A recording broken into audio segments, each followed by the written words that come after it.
All right, let's make sure all this looks good. Do. Okay. Cool. Now we just wait for people to show up. Cool. Now we just wait for people to show up. All right, that sounds good. Good deal.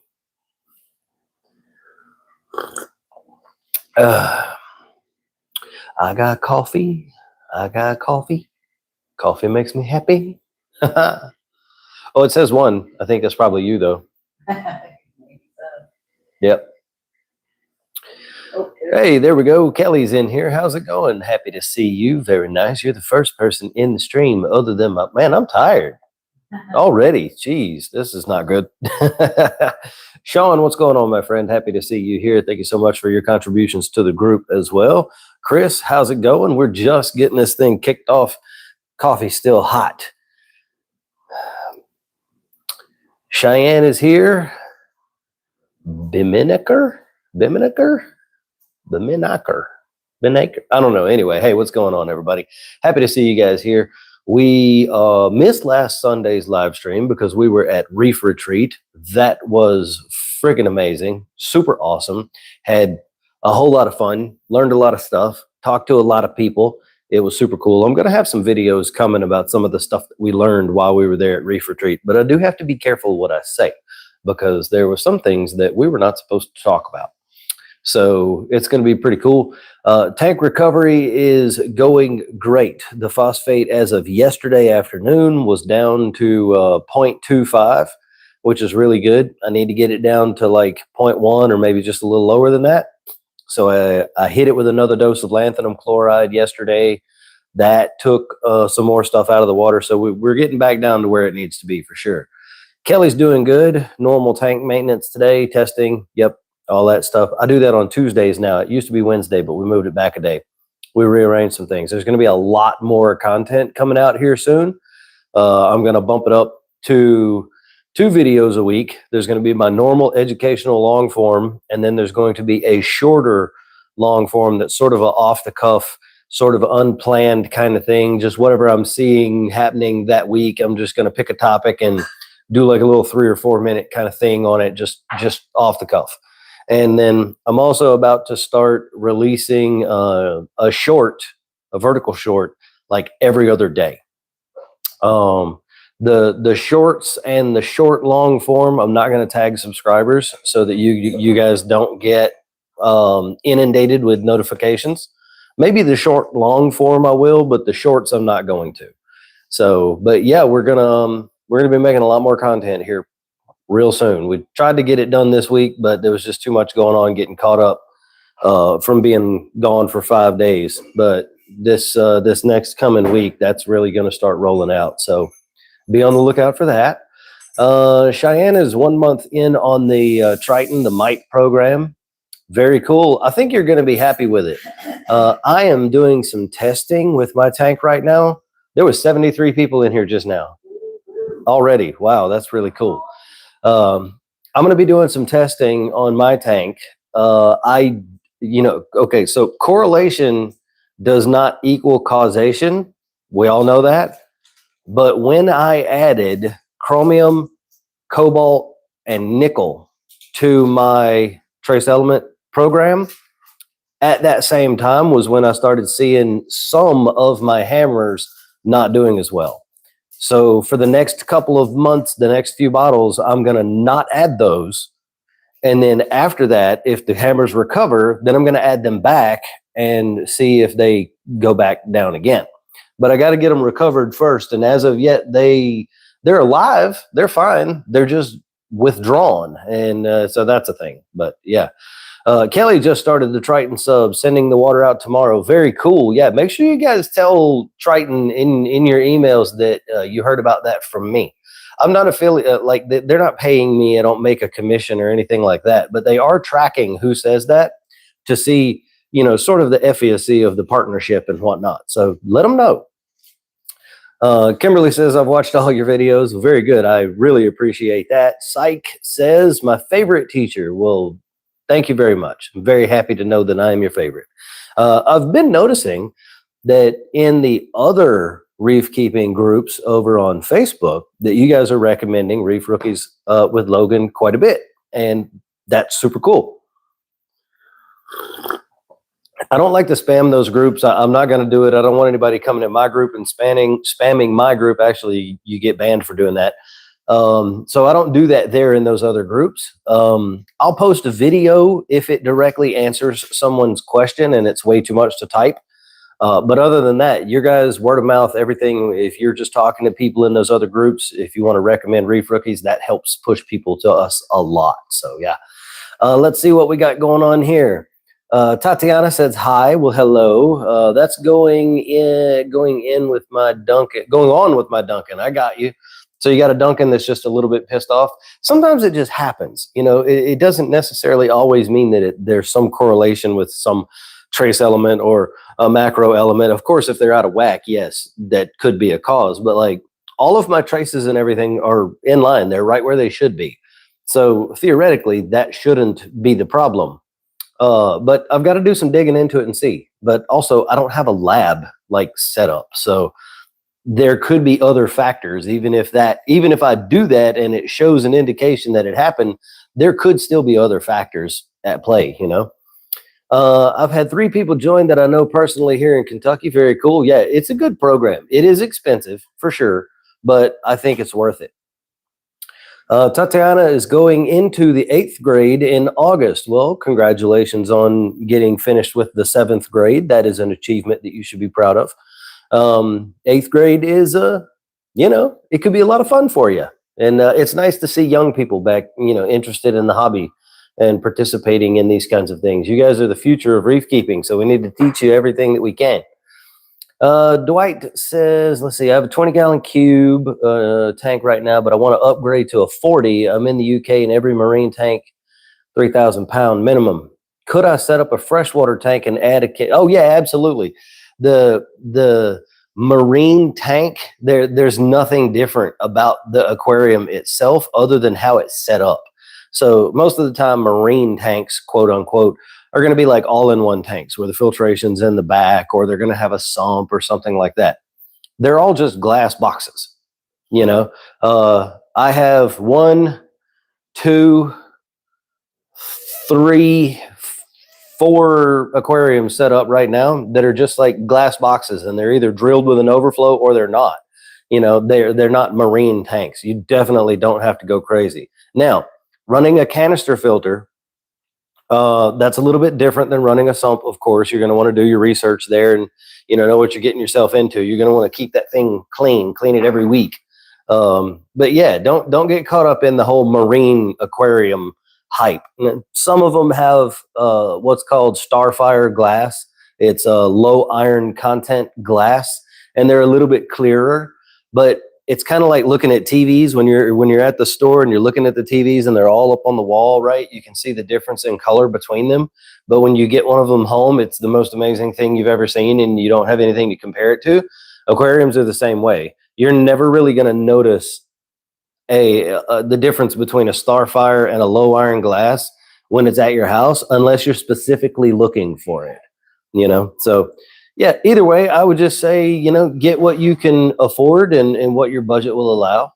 Jay is in the house. What's going on, man? Nice to see you here. Weld says, made it. Yes. I have these tiny hydro jellyfish and stick to my glass. I've also seen these things that look like Aptasia. How do I get rid of these? My BTA is mad fell off and shriveled. So the hydroid jellyfish are not a problem. They're going to run their life cycle. They're going to die off. They don't survive in aquaria. So I wouldn't worry about them. Aptasia, there's a couple of different ways that you can handle that. If it's just like 1 or 2, you could pull the rock out, cover them in super glue, put it back in. You could use something flat and sharp like a butter knife and scrape under them, break the rock away and get them out that way. You could inject them with straight distilled white vinegar that usually dissolves them. You have to use a syringe and you poke them and you fill them up with that. That usually dissolves them. You could make a paste out of pickling lime and RODI water, make it real sticky, and then put that over it in the aquarium, and it'll basically burn it to death, and then that stuff just dissolves and it's not a problem. There's lots of ways. There's products out there like F-Aptasia, Aptasia X, and some of the other ones. Some work better than others. None of them work great, in my opinion. But yeah, lots of ways to deal with that. Now, a bubble tip that's mad and fell off and shriveled up, that doesn't sound good. That might not continue living. So just keep a close eye on it. Has been for friggin' months since I did too big a water change, and he's been pissed at me ever since. Okay, so let's see, Willie, what happened? 3 people joined that I know of here in Kentucky. I don't know if we missed a comment or something, Willie. I don't know what's been going on for months. Condra says, "I love your fish tank. Thank you very much. I'm happy to know that you like my tank, and I appreciate that." Apache says, "Hello, good morning and day and evening." Very nice. Yeah, so cool. Bill was talking about Duncan. Is Duncan? Yeah, he said. Oh, the Duncan was pissed. Yeah. Yeah. Sometimes they do that. Well, if it's been that way for months, there's definitely something probably wrong with the water parameters, or it's getting the wrong amount of light. So check over all your water parameters, especially alkalinity and nitrate, phosphate, all the big ones, pH, everything, salinity, check everything. Make sure that your Reef or whatever you're using to check your salinity is calibrated properly. And so if all the parameters check out okay, if they all look good, then look into your light, check the par value under your light at the point where that Duncan is at. It may just be getting way too much. And that might be doing it. Or you could have a fish picking on it. Just depends on the species. Let's see. Tim is talking to Dwight. Let's see. Josh says, "I am not replacing my skimmer. I'm building my own algae scrubber instead. Any thoughts on this?" Yeah, sure. No worries. Yeah, have at it. I love a good DIY project. These days, if I can incorporate 3D printing into my DIY projects, I like them even more. But yeah, do it. Go for it. There's a lot of information out there about DIY algae scrubbers. They're not hard to make. Sometimes the water flow geometry, hydrodynamics of the system gets a little bit wonky. So make sure you pay attention to gravity and how it's all going to flow with the water and everything. But algae scrubbers are super easy and a fun project for sure. I got a Gawney that hasn't really extended all the way since I introduced a Watchman Goby pistol duo. Had it on a frag stand when the pistol was shuffling Santa. Yep, that's going to happen. You might move that Gawney somewhere else in the tank to get it away from the pistol shrimp. Gawney are they're pretty sensitive in that way. They don't really want anything messing with them or around them too much. So I would try to separate them. And if you can't, then move the Gawney up off the sand a bit onto your rock structure, and then the pistol shrimp won't go up there to mess with it, and you should be okay. Question about ice cap CO2 scrubber. I have their large. Noticed the media wasn't lasting very long, so I added a small scrubber, bulk reef to supplement. I noticed a large jump in my pH. Continued below. But when the small scrubber runs out of media, my pH drops, but the ice cap still has good media. Kelly, are you using in the ice cap scrubber, was it ice cap media and then BRS media in the BRS scrubber? Answer me that, and I'll get back to you with that in just a minute. Okay, my wife's going to look for your answer. One of my 2 clowns died yesterday. That sucks. Can I add another pair? I would only add one more. Especially if they were paired up and then the one died yesterday, that other clownfish may not even be ready to have another friend in the tank yet. So I would wait a week or 2 weeks, and then I would add one more, same species, smaller than the one that you currently have. That's going to give you the best chance for, a reunion, I guess you would say. Also, the new clown, I would put in an acclimation box for at least a week to see if there's going to be any massive aggression between them, and then let it go in the tank. After a QT, of course. You should be QT in your fish. Yeah, it's a bulk reef supply media. Bulk reef supply media in both is what it looked like? She didn't say. She didn't say? Yeah, she said bulk reef supply media. Or Kelly could go either way. Could be she or he or whatever. They said yes. Okay. So same media in both. That's interesting. I wouldn't have expected that to happen. That's because it's not really about the amount of media that you use in a CO2 scrubber. It's just that it's there. So, for instance, if you were to take the large one offline and only run the small one, you're going to see pretty much the same pH boost. It's just going to get exhausted super fast. So we run the bigger ones where it takes longer to be exhausted. However, I have seen that sometimes Ice Cap and BRS and a couple of other companies' medias just don't work. I don't know I don't know why that is. I don't know what it is about the media that could make it just like not work sometimes, but I have seen that. I use a soda lime that you can get on Amazon. Now, the bucket that I get is a big giant, like 5-gallon bucket full of the stuff, which I'm going to have to order soon. But it has worked every time. Are you on my Amazon? I can be in about 2 seconds. What you got? Get on my Amazon and type in mine. Okay. Or you can do it on yours too. Just type in soda lime, and then I'll come look at it. Let's see. Okay, so you guys are talking. Kelly says thoughts on this. Yep, Kelly, we're trying to figure out a solution for you. Looking at getting an RODI unit. I have seen the Frizz Life. Okay. I only have a Fluval Evo, so I don't need much water. Looking for a budget option, but one that works. 65 pound. Y'all be sure to like the stream. Oh, that was you. So there's one by Aquatic Life. I think they call it the RO Buddy, which is kind of weird because there's also a booster pump called an RO Buddy, but it's a fairly small RODI unit. I think it's under $100. It's like $69 or something like that. You might check that one out on Amazon and take a look at it and see what you think. You got it? All right, hang on, everybody. Yeah, it's this big one right here. What's the name brand on that? Are you on mine? Yes. Okay, well, you can copy the affiliate link and put it in the... We'll see if it works. Yeah, we'll see if it works. Okay, so it's copied there. Jorvet, Jorvet is the company that makes the CO2 media that I use. We're gonna... To me, it looks like it's in there, so we'll see. It looks like the link is in the comments. That's the one that I use. You don't have to get that one. If you want to try it out, you can get a smaller bag from the same company, but I've had good results with that. And every other person that I've recommended it to has said the same thing. And it does change color when it's exhausted. It's normally white and then it turns purple. Let's see. James Nicholson says, I just did an ICP test, low on iodine. I was low on iodine once I dosed what they recommended. How to keep iodine from depleting it level again. Okay, so iodine gets sucked up super fast. Okay, it's one of the ones that when you put it in the tank, it's used up within like 24 hours. So if you're using the Triton program, which is what I think you're saying, all you need to do is continue dosing it as they recommend, because when you do your follow-up ICP test, it's going to tell them that the tank is still low on iodine and they're going to bump it up a little bit.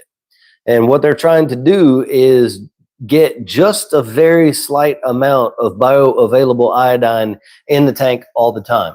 But stuff like zoas and other corals are going to suck that thing up super fast. So I wouldn't worry too much that it says that your iodine is still 0, because the levels that we're shooting for are very, very low. And as long as they're saying that it's in your ICP or it's in your mix bottle, then the tank is getting the iodine. So don't micromanage that. Don't worry about it too much. Just let them do their thing.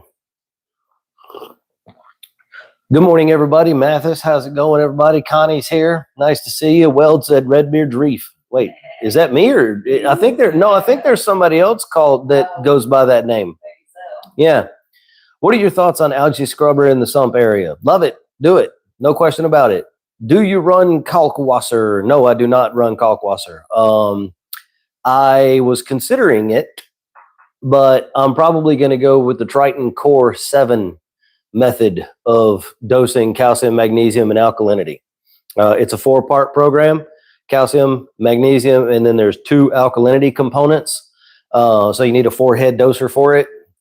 And the magnesium one contains some trace elements also. So my trace element program. Oh, I got you. My trace element program is going to change a little bit as well. I have this algae on the stand I'm struggling to combat. Diatoms maybe, definitely not dinos. Nutrients high. Cheyenne, you can have dinos even with high nutrients. If you're in my Facebook group, take some good, clear images of what you're seeing on the sand and post them in the Facebook group, and and tag me. Usually, I can tell visually if it's diatoms or dinoflagellates. Sometimes it's hard, sometimes it's impossible, but usually I can kind of tell. So yeah, post some pictures in there, and we'll check it out and see. I got a pissed off gunny that tipped over by my pistol shrimp. 2.5 weeks. I think I answered that already. I'm pretty sure that's the one that I was talking about earlier. How's the phosphates going after the disaster? They are back down now to 0.25 and continuing to fall. I'm still dosing lanthanum chloride to try to bring it down. It is working. I got to go get some doggone filter material. It's used up all of my filter floss because it makes the bigger molecule and then it gets caught in the filtration. So it plugs up the filtration super fast. So I've gone through all the polyfill that I had. I got to go get some more. Oh, pretty little bird outside in the window. The little gray one. He was on a bird feeder. The empty bird feeder. Yeah. But yeah, phosphates are doing good. Have you ever seen a hammer partially detached from the skeleton and be okay? Part of the tissue is still attached. Yes, I have seen a hammer and torch and octo spawn and frog spawn polyps completely leave the skeleton and otherwise look fine. It sounds like it's having a polyp bailout situation. And once they bail out, they don't go back. So it's like, if it's already peeling away from the skeleton, it's probably going to continue doing that until it just completely bails out. But I would just leave it. Sometime, weirder things have happened. If it looks good, just leave it, let it be, and see what happens. I've got 3 Duncan colonies. There's always one that is unhappy, but the other 2 look great. Yeah, that sounds normal. That works the best. Let's see. Soda lime, Reef link above, Jorvet. Yeah. I finally got all the pumps, lights, etc. Going to pick up an ROD the next week, and then I'm ready to start the tank. Awesome. Very cool. Happy about that for you. Just curious about feeding extra growth codium from the sump to the tangs. Yes, great idea. They love that stuff. Do some tester pieces. Don't throw a whole wad of it in there at first. Just, cut off like a little 1.5-inch long pieces or a little branch or something. Feed the tank and then put the codium in there with it, so they're already in an eating mood, or even hold it on some tongs or something. But yeah, they like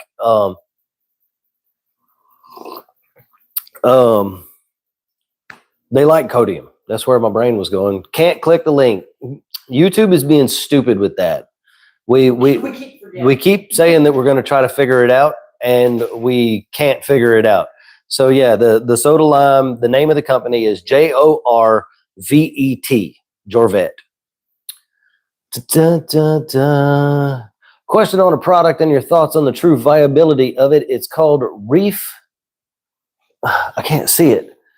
It's called Reef Restments Revive Live Zooxanthella. I've never heard of it. I could see why one might want to put Zooxanthella in their tank. However, one of the things that we learned at Reef Retreat was that there are many species of Zooxanthella, and a lot of them have not even been classified yet. One of the people who spoke, actually the first person who spoke, the first presenter, is one of the top Zooxanthella scientists in the entire world. and he's literally doing research on what zooxanthella go with what coral, etc. And zooxanthella will bail out of a coral too, or rather, the coral will eject it, which we knew that already. You know, it'll basically just get rid of all the zooxanthella. That's what happens when the coral bleaches. You know, that all the zooxanthella is gone.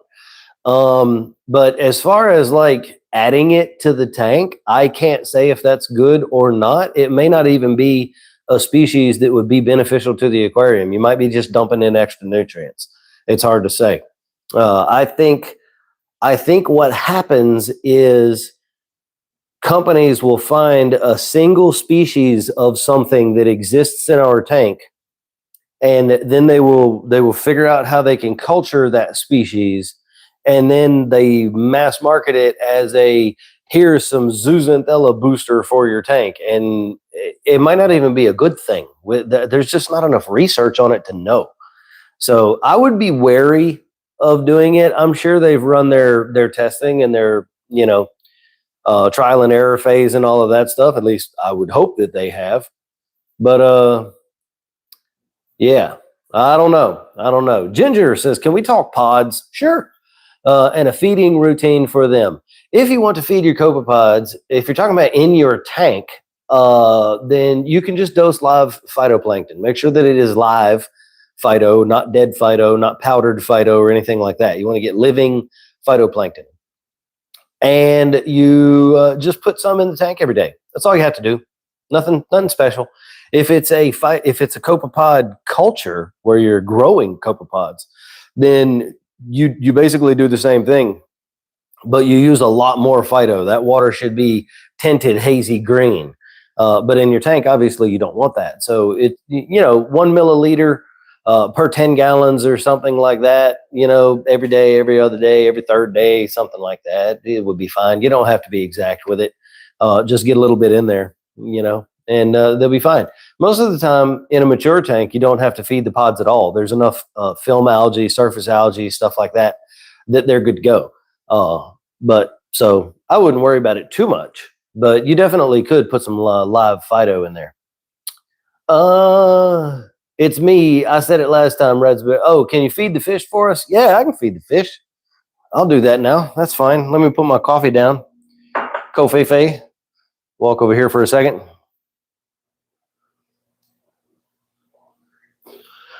So,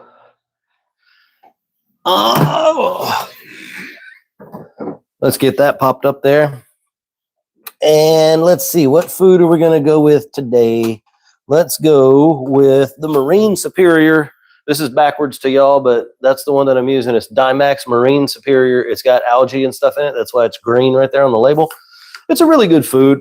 My fish like it. They don't have any problems with it at all. And boom, get it. And they come running.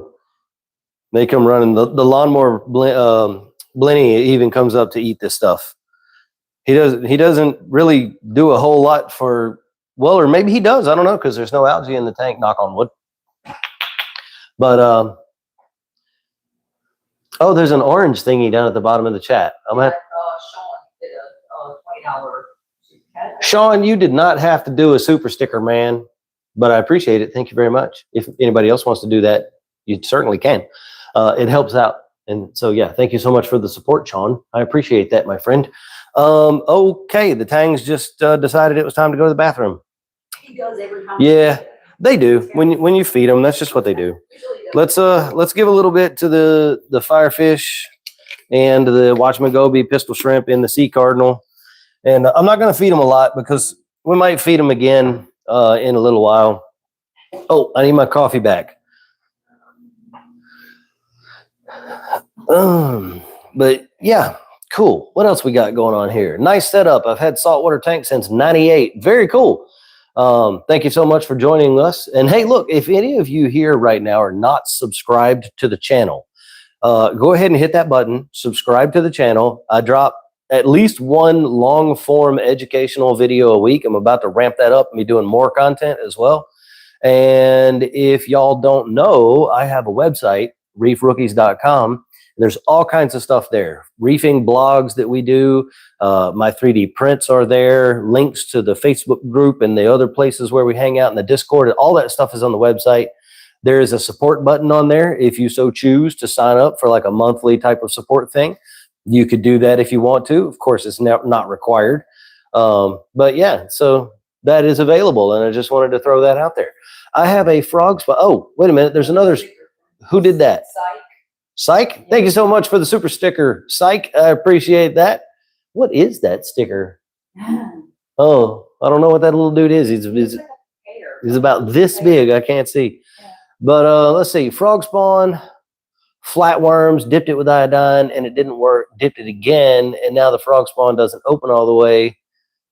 No, you should not have left it alone. Iodine is at sort of a mild dip for flatworms. Unfortunately, the corals could be pissed off because of the flatworms, or it could be pissed off because of the multiple dips in iodine, depending on how strong the iodine was. If you can visually inspect the coral and still see flatworms or flatworm eggs, you're going to have to just dip it again. There's no way around it. I would recommend something like Coral RX. That really pisses flatworms off, and they leave the coral. They do not want to be in that situation anymore. I have dipped torches and hammers every like once a week for like 5 weeks before without having any adverse effects. So I imagine it's the flatworms eating the coral that is the thing that's pissing it off. What's going on, Sarah from Wales in the UK?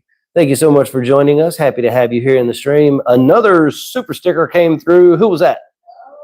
From Sarah. From Sarah. Ah, very cool. Well, thank you so much for the super sticker, Sarah. Really appreciate that.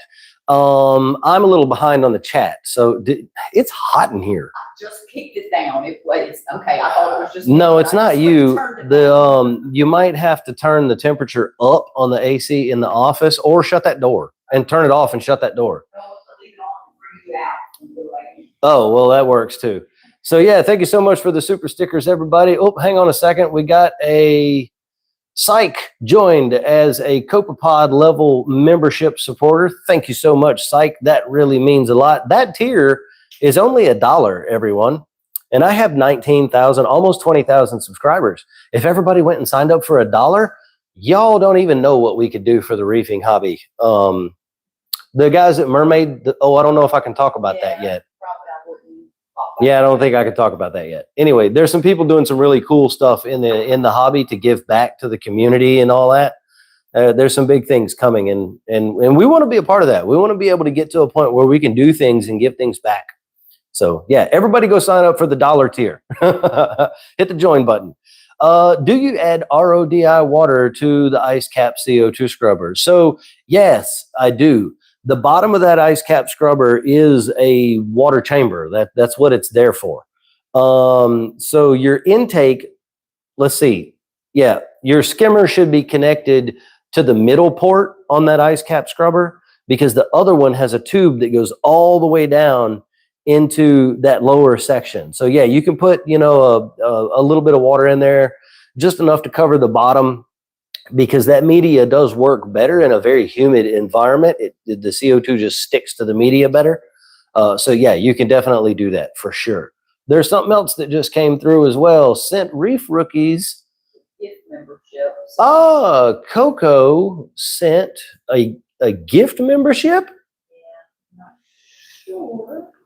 Oh, somebody received it. So I don't know what we're doing. They sent a gift membership. So Coco sent a gift membership to another person. Yeah. Very cool. Well, thank you for gifting them that membership. That was very awesome of you. I didn't even know you could do that. But yeah, so that's cool. What size is your tank? This is a 6 foot, 180 gallon back here behind me. All the support equipment is in the room on the other side of that wall right there behind the tank. We'll go around there in a little while. I usually do a tank tour at about the 1 hour mark. But we'll go around there in a little while and take a look back there too. I have these tiny, skinny white worms that glide on my tank glass. Seems to be thousands of them. So it could be, and I don't know if I'm saying this right, but I think I'm close, Dorvalidae. Dorvillidae,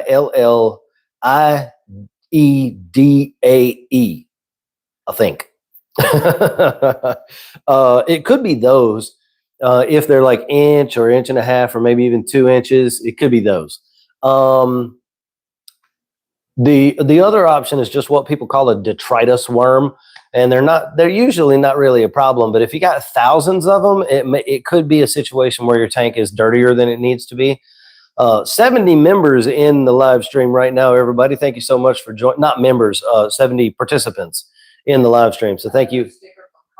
Got another sticker from Connie. Well, thank you so much for the super sticker, Connie. That really appreciate that. We really do. Mean so much. You guys are awesome, and I love you all. But yeah, it could be those or just detritus worms. There's fish that'll probably eat them. Wrasses, like an 8-line wrasse, would probably pick those things off. There's some other fishes too, mostly wrasses and damsels, but I would stay away from the damsels just in case. But yeah, it's probably one of those too. It's hard to say without seeing a picture though. Do you QT corals or just a dip? Right now, I'm only dipping because I don't have anywhere to set up another tank. We just set up an emergency QT yesterday for an impulse purchase that I'm not going to talk about yet. I went into a fish store by myself. Oops. And we brought something home. So it's current. We set up a QT last night. It's currently in QT. You guys will see that in about 6 weeks when it survives. Yeah, every time we talk about fish, show a fish, anything before it's been through QT and all this stuff, it always dies on me. So we're not going to do that this time. We're going to get it through the QT first, and then I'll show you guys what I got. It's very pretty fish. One I've wanted for a really long time. Found a super good deal on it. So anyway, yeah, I don't have any room to set up like a frag tank in its own system right now. And so, I dip them. I do a really heavy inspection on them. And I usually use my phone so that I can like zoom in, and then I look at the coral with the magnification on the phone to see if I can see any like flatworm eggs under the edge of the tissue or anything like that. There is a couple places that I would recommend getting corals from. Terra Reef, Terra Reef is a good one. They have super clean systems. K&P Aquaculture, Krista Bedell is another one. K&P Aquaculture, very clean systems.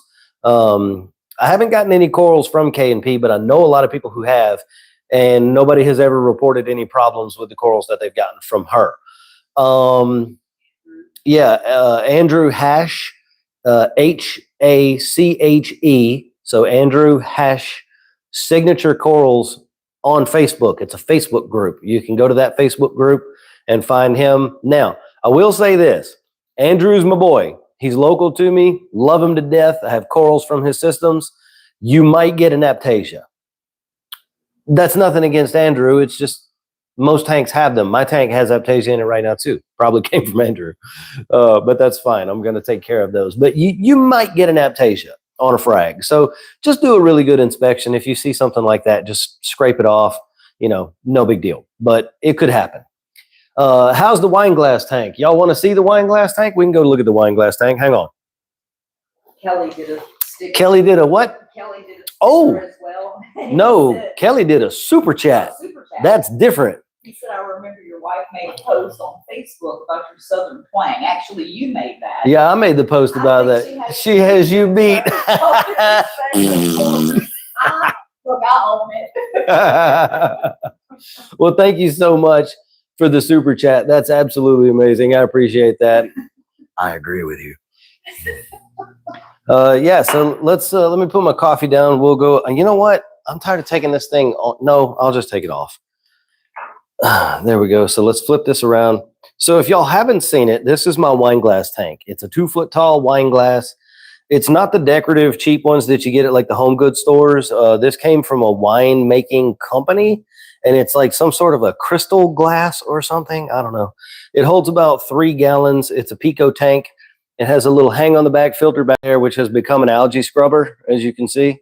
Delua Pixel Reefer coloration light on this thing. Absolutely love it. Super easy to use. You just program in your time, and your power, and it does the rest. That's it. No app, nothing like that. And so my Harlequin shrimp got his starfish today. So he is very happy. He's flipped him over, which is what they do. And yeah, so pulsing zinnia is going nuts. Super mesmerizing, very cool. And then we also have a little Montipora digitata in here, little branching digi. And up there are bubbles. And that is a purple Stylopora back there. So don't let anybody tell you that you can't put SPS in a Pico tank, because there they are. And look, if y'all didn't know, this bird's nest, that huge green bird's nest, that came out of the wine glass tank. It was in here, and it was coming off of this left side, and it was literally covering almost the entire top of the tank. So I had to take it out. But yeah, so that is the wine glass tank. Look, there's little pieces of bird's nest just in the sand down there, just growing. I got a couple cleaners in there. Ox tongue nearite. Well, that dude's upside down. I don't hope he fixes that. But little blue leg hermit crab doing its thing. And it's not perfect. Look, there's bubble algae over here. See? It's just a little ecosystem in here. This tank is about, in this configuration, it's probably about, what, a year since I reset it? About a year. Yeah. It had macroalgae in it for a while before. Then I took the macroalgae out and put the corals in, and it's just been doing pretty good. But I've got a little room right up there where that crab is. There we go, top down view. Look at that stylo, man. Those things look amazing top down. But I've got a little room right there where that hermit crab is, and I'm thinking about putting maybe like a blastomusa or a Duncan or something. And then I'm also thinking about getting some dendrophilia, very low light, or actually they're not photosynthetic. And maybe like underneath this little area, putting like a dendro under there, a sun coral. But you have to feed them because they are not photosynthetic. So you have to feed them manually. Or you have to broadcast feed the tank with enough food that they get what they need. I need my coffee back. Coffee. Let's make sure I'm back in the screen here where I need. Oh, I'm too far away. There we go. Okay, so now that was a whole lot of talking without a whole lot of scrolling. Let's see where we're at. The last tank I had was a 32 BioCube and a 75. Yeah, 1998. That's very cool. Yeah. What do you think about the water box all-in-one 20 cube? It's cool. It's a good tank. If I was looking for a tank that size, and that would probably be one of the options that I would take a look at. Yeah, there's nothing wrong with them. They're absolutely great tanks. So, let's see. Waffle donkey. Okay. Tank has been ultra low nutrients. Okay. Do you recommend feeding more, dosing 10 gallon, and you want SPS? I would dose that tank. I would not overfeed that tank. Overfeeding is not really predictable. And what usually happens is you overfeed for 3 or 4 or 5 or 6 or 7 days, 8, 9, 10 days, and nothing's really happening. And then boom, your nutrients go through the roof because everything began to break down all at the same time. So yeah, I would dose that with either nitro, neophos, or DIY solutions for nitrate and phosphate, which you can find the information on how to do in my Reefing Insight about saving money on my website. You can go check that out after the stream. The reason, www.reefrookies.com. Yes. The reason I bought it is because it shows a bleached BTA and then a colored up one after a week or so of treatments. Oh, you're talking about the zooxanthella? Here's what I would say. It is possible that they have the correct species of zooxanthella in that bottle that will pair up with your bubble tip NEM and color that anemone up. I don't know how probable it is, but it's possible that they did. If they cut up anemones and got the zooxanthella out of them and then figured out how to culture them, then I could see that. There's almost nothing in this hobby that you could put in the tank from a bottle that just makes things happen like that. Most of it is snake oil. Some things do work for sure. Absolutely. There are some good products, you know, but that one, I haven't seen enough about it to know whether it's proven or not. So I wish I had more info on it, but that's all I know about it. Charles is here, came in late. How was Reef Retreat? It was an amazing thing. Would an intermediate level reefer get much out of it? The talks seem to be high level. Some of the talk was high level. Some of the talk was about conservation and coral reef ecology. Some of the talks were, what's the word I'm looking for? More just in like informative kind of, you know, like Tia Davis Wells. Think, yeah. Oh, that's true. She's under NDA. Okay, I don't want to talk about any of that. Yeah, it was good. There were intermediate reef keepers there who enjoyed everything. And one of the beautiful things about Reef Retreat is you literally sit down at a table and the person sitting next to you might be Julian Sprung or Sanjay Joshi or the owner of Biota or who else was there? The people from Lamont were there. Saltwater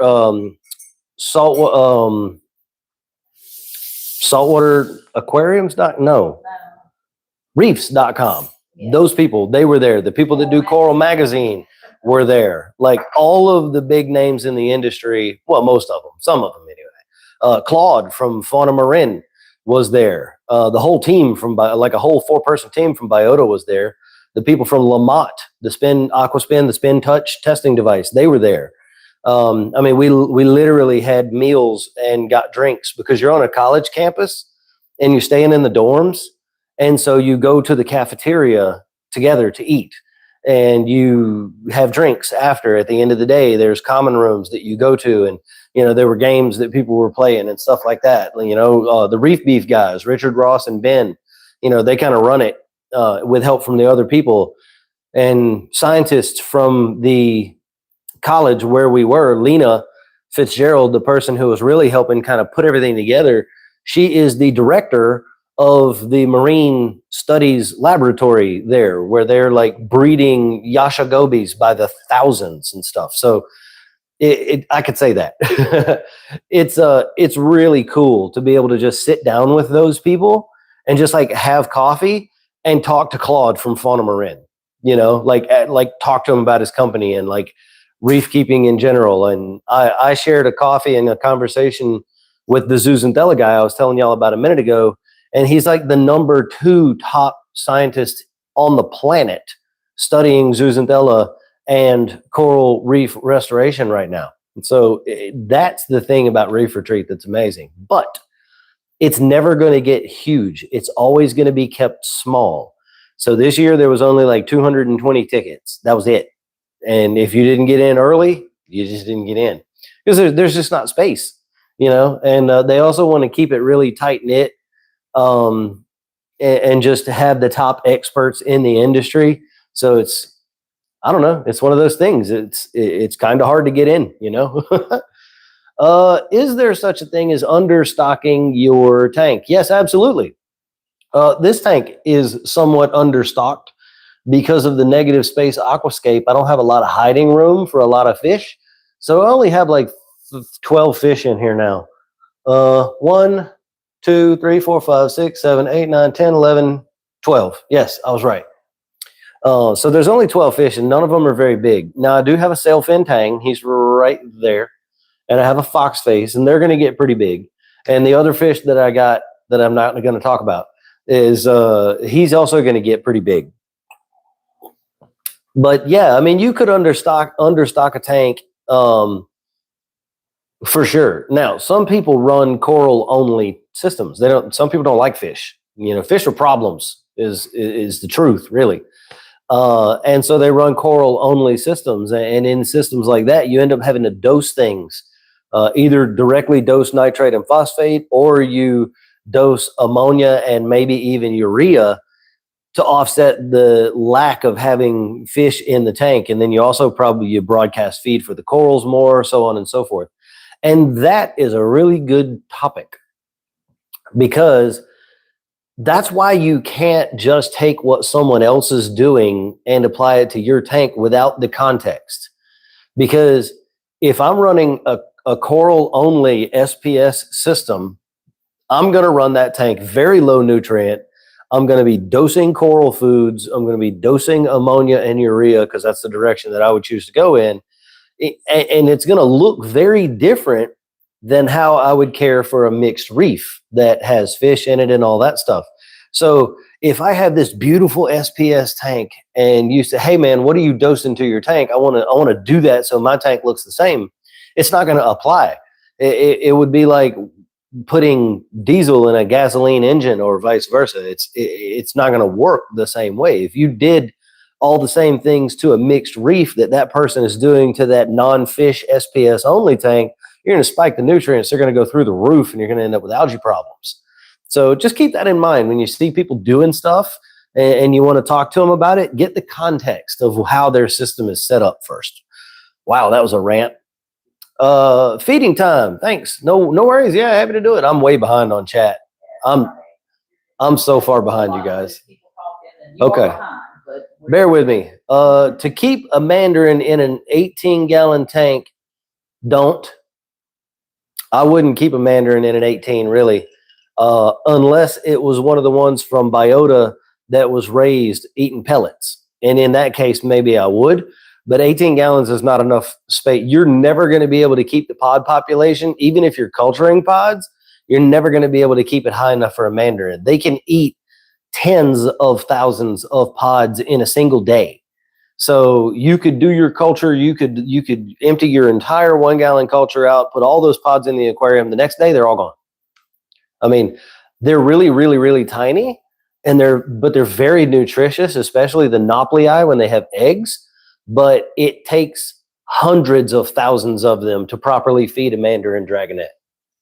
So I would not do that in an 18 gallon unless it's one of the one from biota. Jose says, I have a question. Can you add a clownfish in a 5-gallon peninsula? 5 gallons is really small for a clownfish. There are some species of little bitty clownfish. They're called micro clownfish, or maybe they're called pico clownfish, I think. And they're ocellaris, and they've been bred intentionally to stay really tiny. Just like we have the fancy varieties now with like my black storms and like the long fins and all that. They genetically bred those together to end up with that fish.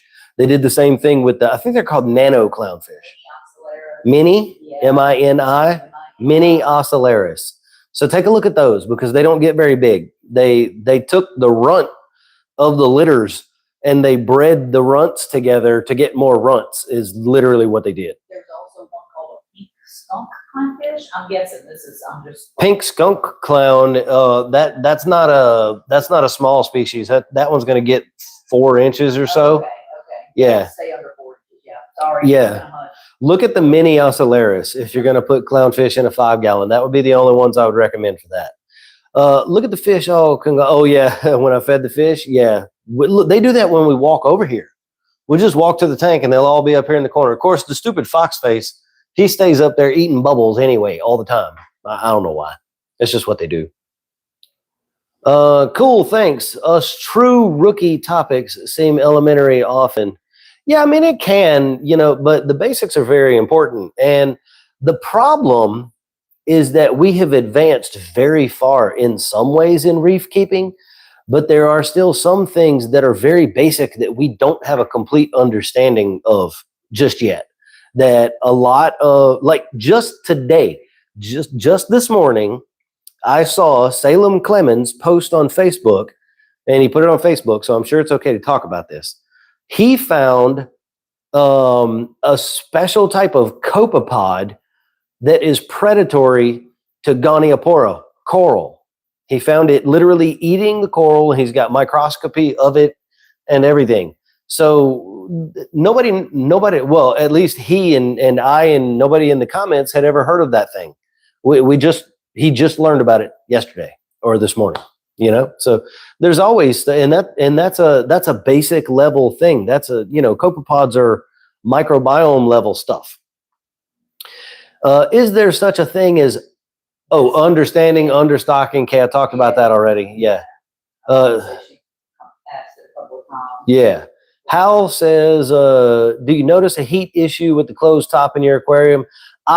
These lights do get kind of warm, be honest with you. But the back is completely open and there's a gap under the front. So there's a cross airflow from the front up to the back and out the top. But yeah, the lights do get kind of warm. But with my sump and everything in the other room being completely open to the room, the sump and the refugium, it just cools it right back down. So it's no problem. What's going on, Coco? Nice to see you here. I'm way behind on the chat, probably 20 minutes. So you guys bear with me. I'm a newbie. I've had my tank for 6 months. I'd love a Mandarin. Any advice for prep for a perfect tank for him? Sarah, you're going to want to dose that tank with copepods, tons and tons and tons of copepods. You can't really put too many in there. And if the tank is 6 months old, I would wait another 6 months. I would add copepods every 6 months or every month for the next 6 months. Allow that population to really become strong before you put a Mandarin in there. And I would only do that if the tank is like 60, really 75 gallons or bigger. The Mandarins that don't eat prepared foods, I was talking about this a minute ago, they need a lot of copepods. So bigger tank is better, lots of rock work, lots of rock rubble in like your refugium and stuff like that. If you have one, that helps a lot. All right. There we go. You think if I go to a fish store, someone with knowledge would have a sit down with me and answer all my questions about my tank upgrade? Yeah, you might get that at a fish store, depending on what store it is and if they're busy or not. It's usually pretty hard for them in a retail environment to do that. But I'll tell you who can do that with you, me. I do one-on-one consultations. I do charge a fee for that, but we can even do worldwide because I use Zoom. My wife is going to put a link in the comments, but you can find all the information from my website. And so I do 1 hour sessions. You can also choose to do, you get a discounted rate and it's 6 1 hour sessions once a month for 6 months if you want to do that. But so that's something that I could talk with you through. We can pick equipment. We can figure out how you want to set it up, you know, best practices and all that kind of stuff. So yeah, I do that. How do you feel about having a return pump suspended in the water instead of resting on the floor? I've done it before. I didn't really find that it was beneficial in any way. Yeah, I mean, stuff's going to, you know, gather up. Detritus is going to gather around the bottom of the return pump, but it's never really been an issue for me. But I did try the whole suspending pump thing one time, and honestly, it was more trouble than it was worth. You know, by the time I figured out the rig, I had like zip ties spidered everywhere and whatnot, and the stupid thing still hummed. So, yeah, I wouldn't worry too much about it, unless you're just looking for a fun project, really. Let's see. Jessica already answered that. Thanks again, everybody, for the super chats and the super stickers and the gifted memberships and all of that stuff. I really appreciate it. I'm just now getting to where you guys did that in the comments. I answered that one already. Let me get caught up here. We love the group. Thank you, Connie. Just got back into the hobby about a year ago with a mixed reef after taking some time off. Great videos and info made it easier to start back up. That's what I'm talking about. I love it. S97 Sean 50. You got a Mustang. Very cool. I like Mustangs. Used to have one. Answered that. Joe Rogan fell off. I don't know what that means. Got a pop bloom on your recommendation and love it, and so do my corals. They're pretty good lights. For the money, they are a very good light. Are there better lights on the market? Absolutely. Are there better apps on the market? Absolutely. But for the money, I like the pop blooms a lot. I upgraded to Deluas. You can see them right up here. They're not paying me to say this. I just wore this shirt because it's an extra large and I'm feeling rather big today. But I like the Deluas. but they're obviously a lot more expensive than the pop blooms. So the pop blooms, very good price for what you get. I like them. I kept my pop blooms because I have the intention of setting up that frag only system, like we were talking about a little earlier in the stream. And when I do that, it's probably going to be a really long, shallow, short front to back tank. So like 12 by 12 by 6 foot, something like that. And, or maybe just a low boy or something. I'm probably going to put those pop blooms on it. So when I get my corals, I can QT them for 2 or 3 months in that system, separate from my main system, because I'm starting to get some stuff in here that I don't want to get sick. I'm getting some big colonies of acros and things like that. So I don't want to take that chance. So that's coming eventually at some point. Any advice on cycling a quarantine tank with nothing in it? It's not a stupid question at all, Sarah. Not at all. If you're talking about quarantining fish, you don't have to cycle the QT, especially because if you're going to have to medicate that QT, the rocks and the substrate and everything that you use is going to absorb the medication. It's not going to be available to fish. So you don't have to cycle a QT. However, you could cycle a QT and then just run an observation quarantine. That's what I'm doing right now. I'm going to observe this fish for the next 6 weeks, see if it gets sick. If it gets sick, then I'll treat it. If not, it goes in the main display. In the event that you were going to cycle your QT, you can just use live rocks, or you can use media bags with like ceramic biomedia in them. I just keep them in my sump in my main tank, and then when I set up the QT, they go in there, and that's enough media to process the ammonia from one fish, so I don't have to do water changes. But it's really up to you how you want to do it.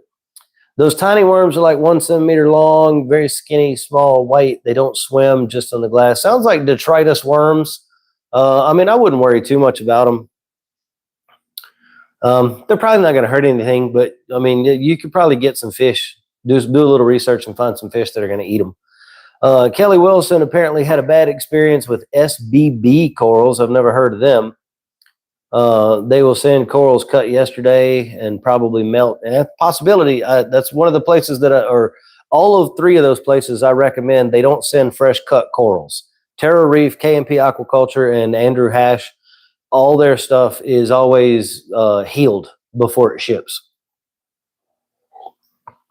Tim is talking about codium feeding.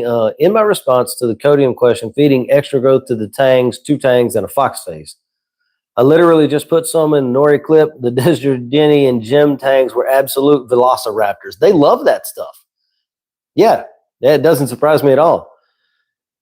Russ is doing a water change, watching Reef Rookies and the World Cup. Well, there you go. Tim says, Logan, did you build the branching rockscape in the 180 main display? Yes, I did. It took me about 2 weeks. I was still recovering from back surgery, and it probably wasn't a good idea. But I did build that myself. This big rock right here on the bottom is huge. It's about the size of a basketball, or maybe even a little bigger than that. And I flattened the bottom of it off, and I used an entire 16-ounce tube of aquarium silicone to stick that rock down to the bottom glass. And then I just let that cure for 2 days before I started building off with this lower branch first and off this way. And I would glue a rock on with super glue gel, and then I would let that dry and then put E-Marco mortar around it. And then the next day I would do the same thing. And I just built out further and further and further and further away until the whole thing was done. It also does attach to the overflow back here in the back. It's really hard to see it from the front, but this branch actually goes way far to the back of the tank and then comes right along the back glass. So I didn't want it to create a shadow on this pile of rocks, because I wanted to put this here. This was going to be my Euphilia and Softy area of the tank. And so that's why I did it like that. But yes, I did. I built it myself. Bought a new clown the other day, and the unisex name I picked for it was Logan. Right on. I don't think I've ever had a fish named after me. That's pretty cool. Do a Duncan for the wine glass tank. It's a good idea. Camaro is in the house. I'm sorry, man. I'm way behind. We got 75 people in the chat right now. If you have any friends in the saltwater aquarium hobby, send them a link to the live stream. Tell them to get their butts in here because we're talking about fun stuff. Can you? Oh, I answered that already. Got the pictures of the algae for whenever you get a chance. Cheyenne. Oh, okay. Yeah. My macro. Wait a minute. The Real Blazer said hi. Very cool. Cheyenne said my macro is a WB. Oh, water box. Okay, 20 cubes. So far, I like it. Yeah, it's a good little tank. Jessica, you might be at. I think I probably answered that. Yeah, it took me a little while. I was just making sure you heard me. That's all. When I answered your question. Yeah, once you did. Okay, good.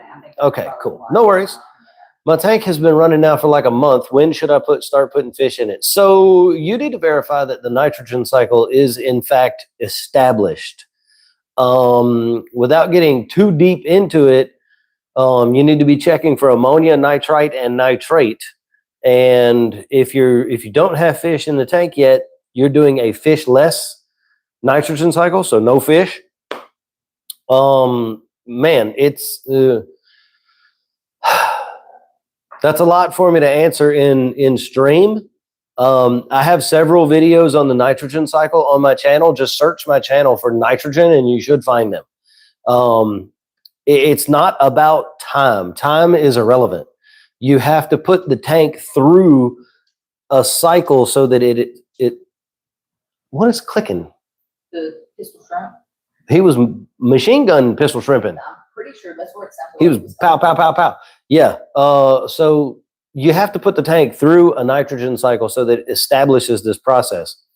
Depending on how you do it, it could take anywhere from 2 to 8 to 10 weeks. So time isn't a thing. It's not 1 month or 2 months or whatever. It's when the nitrogen cycle has been established correctly. So look those videos up on my channel and take a look so that you can understand what's going on there. I'm starting my new all-in-one tank, which has 3 chambers. I have a heater with a controller. Where should I put the heater and where should the temp probe go? Heater should go, it could go either way, really. Don't ever put the heater in the return section because if the water level goes down, it's going to cook your heater, kill your tank.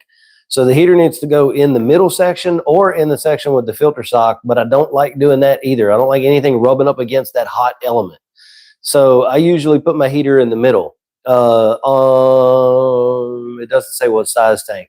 It really doesn't matter where you put the temp probe because it's going to warm the entire tank to the same temperature anyway. The only place that I would say don't put it is directly behind the heater in the water flow path. I mean, if it's a chamber or 2 down, that's okay. But just don't have it like 3 inches away from the heater. Other than that, it'll be fine. My 120-gallon Reef keeps having 0.4 ammonia, and if it goes to 0, it starts again. Barely feeding 5 small fish. I cannot get it to cycle and grow. Treated with Turbo Start 900 over a week ago. No results.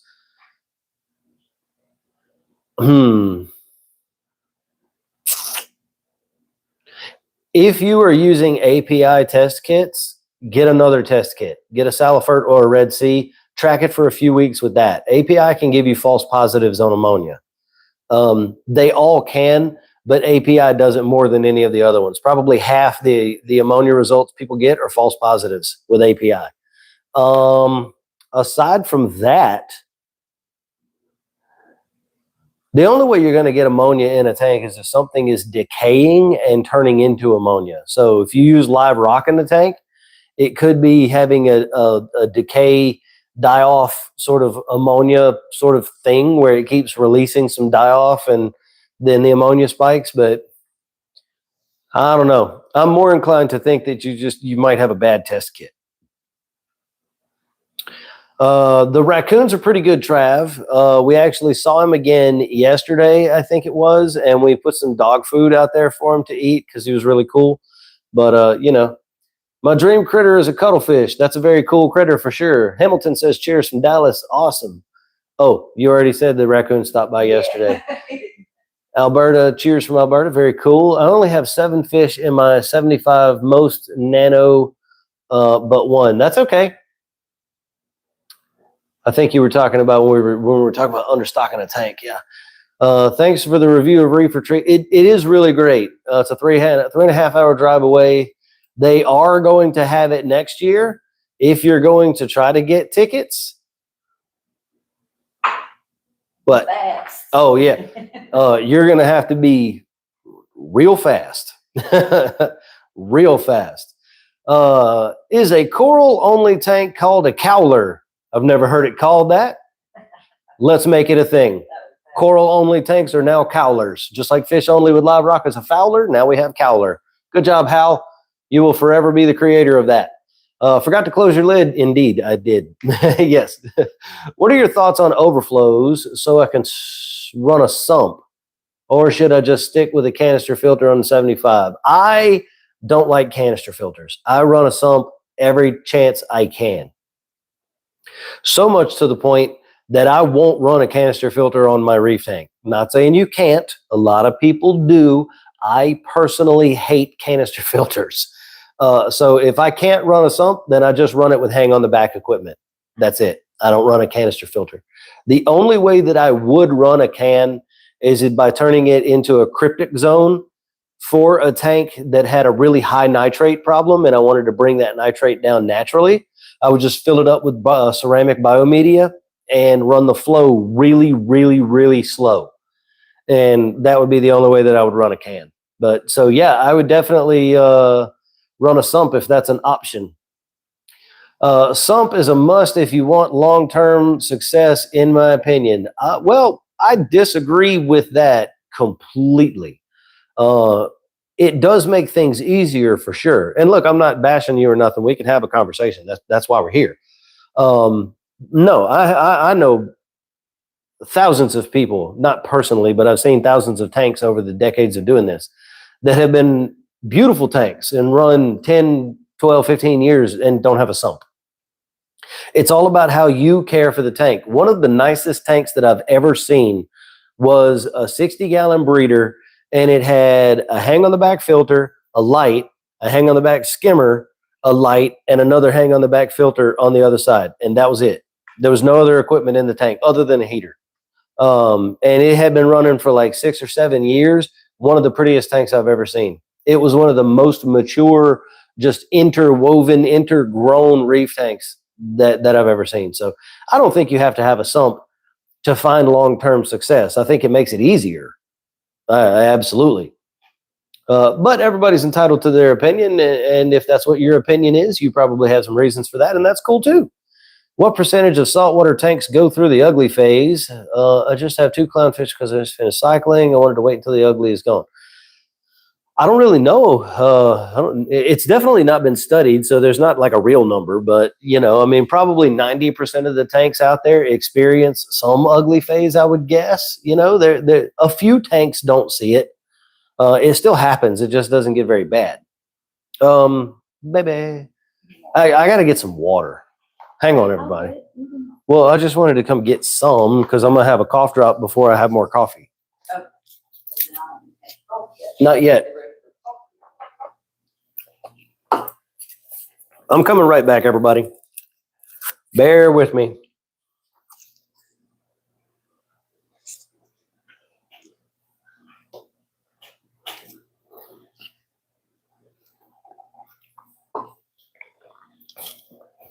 Okay. Yeah, these live streams are actually they're tough on the voice. 77 people in the stream hanging out with us on this Sunday. That's super cool. It might be Monday for some of you, depending on where the world you are, future people. So let's see. Has anyone had an Ecotech MP40 go rogue from the schedule? Yep, I have. I had 2 torches in Duncan's melt. Couldn't figure out why. One night after the lights went out, I noticed the corals getting beat up. Yeah, it can happen. I mean, it can happen with anything like that that's wireless and sends a signal between different controllers and stuff. Every manufacturer has problems like that.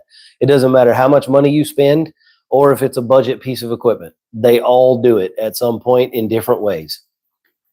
Yo, Mystical, nice to see you here. Reef Rookies Coral Farm, can't wait. There is something that I want to do in the way of coral farming to give back to the people who have supported the Reef Rookies mission and support us and continue to do so. But we're just not there yet. That's all coming eventually. I have a Goni frag. It just won't come out. Parameter, okay. pH is 8.5. Alkalinity is 8. Calcium 475. Mag 1485. You don't need to lower the mag. Nitrate 24. Phosphate 0.130. Ammonia nitrate. Other corals are fine. Goniopora are one of the harder corals to keep. I know a lot of people are keeping them now, and there's probably a lot of reasons why people are able to keep them now. 20 years ago, we couldn't keep Goni. We literally called it an unkeepable coral. Every one of them that anybody tried, they all died. Feeding Goniopora is important. It's one of the corals that I would recommend that you feed. I wouldn't recommend it's sort of a mix between a broadcast and a spot feed. So I turn the flow way down and I sort of broadcast just right around the coral. I don't like shoot it into the, Goni into the mouth or anything like that, but just sort of use a pipette, a big one, a feeding pipette, and broadcast the coral food around it. There's a lot of different coral foods you can use. Take your pick. I have had success mixing AB plus, Red Sea AB plus, and Reefroids into a slurry and using that. I have Easy Reefs, I have Easy Reefs SPS powdered food right now, which is basically powdered phytoplankton. One of the best things that you could do would be to just add live phytoplankton to the tank, because that's a lot of what corals eat is just live phyto. So Bulldog Reef, partner of mine, code RRWL15 gets you 15% off at Bulldog Reef. So write that down. They have a phyto blend, and it's live phyto, and it's like the red, green, orange, and yellow one, and maybe even a brown one, and they mix it all together. It comes brown in the bottle to you, and it's one of the best coral. It's like coral superfood. I actually want to get some so I can start feeding my tank with it. But that could be what's going on with your Goni. Or it could be getting too much par, or it could not be getting enough par, or the flow could be a little too heavy, or the flow could not be heavy enough. Goniopora are pissy corals. I have a small refugium in my sump with Chaeto, and it's not very effective. Thoughts on converting to an algae scrubber or algae reactor? Any experience? Yes. Charles, I agree with you. Small refugiums generally aren't very effective, especially with Chaetomorpha. I don't find that macro particularly sucks up that much nutrient, really. An algae scrubber is going to work a lot better for you in a small space. So I would recommend that would be something that you consider doing for sure. Thoughts on Nacerius snails? Love them. Need more in my tank, as a matter of fact. I don't know, though. My diamond goby keeps this tank pretty clean. And I've got a couple of conchs in there, too. But yeah, Nacerius snails are excellent snails. They're great. What's up? Let's do the giveaway for the dinner plus. We were gonna do that. We're in the live stream. What we're gonna do that? No. Oh, never mind. No. I don't know how we would. Well, okay, never mind, because we're not planned for that. Yeah. No, we're not. I thought we had a plan, but we don't. Yeah, no, we don't. So one thing that we're kind of planning on doing in the future is equipment giveaways and stuff like that. Unfortunately, it's probably we're only gonna be able to ship to the United States. But make sure you guys are subscribed and tuning in every Sunday, because when you're here, and you'll have to be present to win. We're going to be doing some giveaways on some stuff, maybe some lights, maybe some par meters, various other things like that. So make sure you subscribe to the channel and you come back every Sunday from 1 to 4 to hang out with us. Is there a benefit of using carbon if it's not activated carbon? What would be the difference? Sorry, had to look at something. What would be the difference in the tank of one versus the other? So I would not run just plain carbon. I don't think that's going to be a good idea. I don't think anybody's ever really done that. Activated carbon is as such. I would have to do some research on that, really, to be honest with you, because carbon, just saying carbon, is basically charcoal. It's basically just wood that has been cooked down to almost nothing. So, I would have to do some research to answer your question in a scientific manner. But activated carbon is what we want to use for our aquariums. So that's all I'll say on it right now, because I don't want to say anything that's wrong.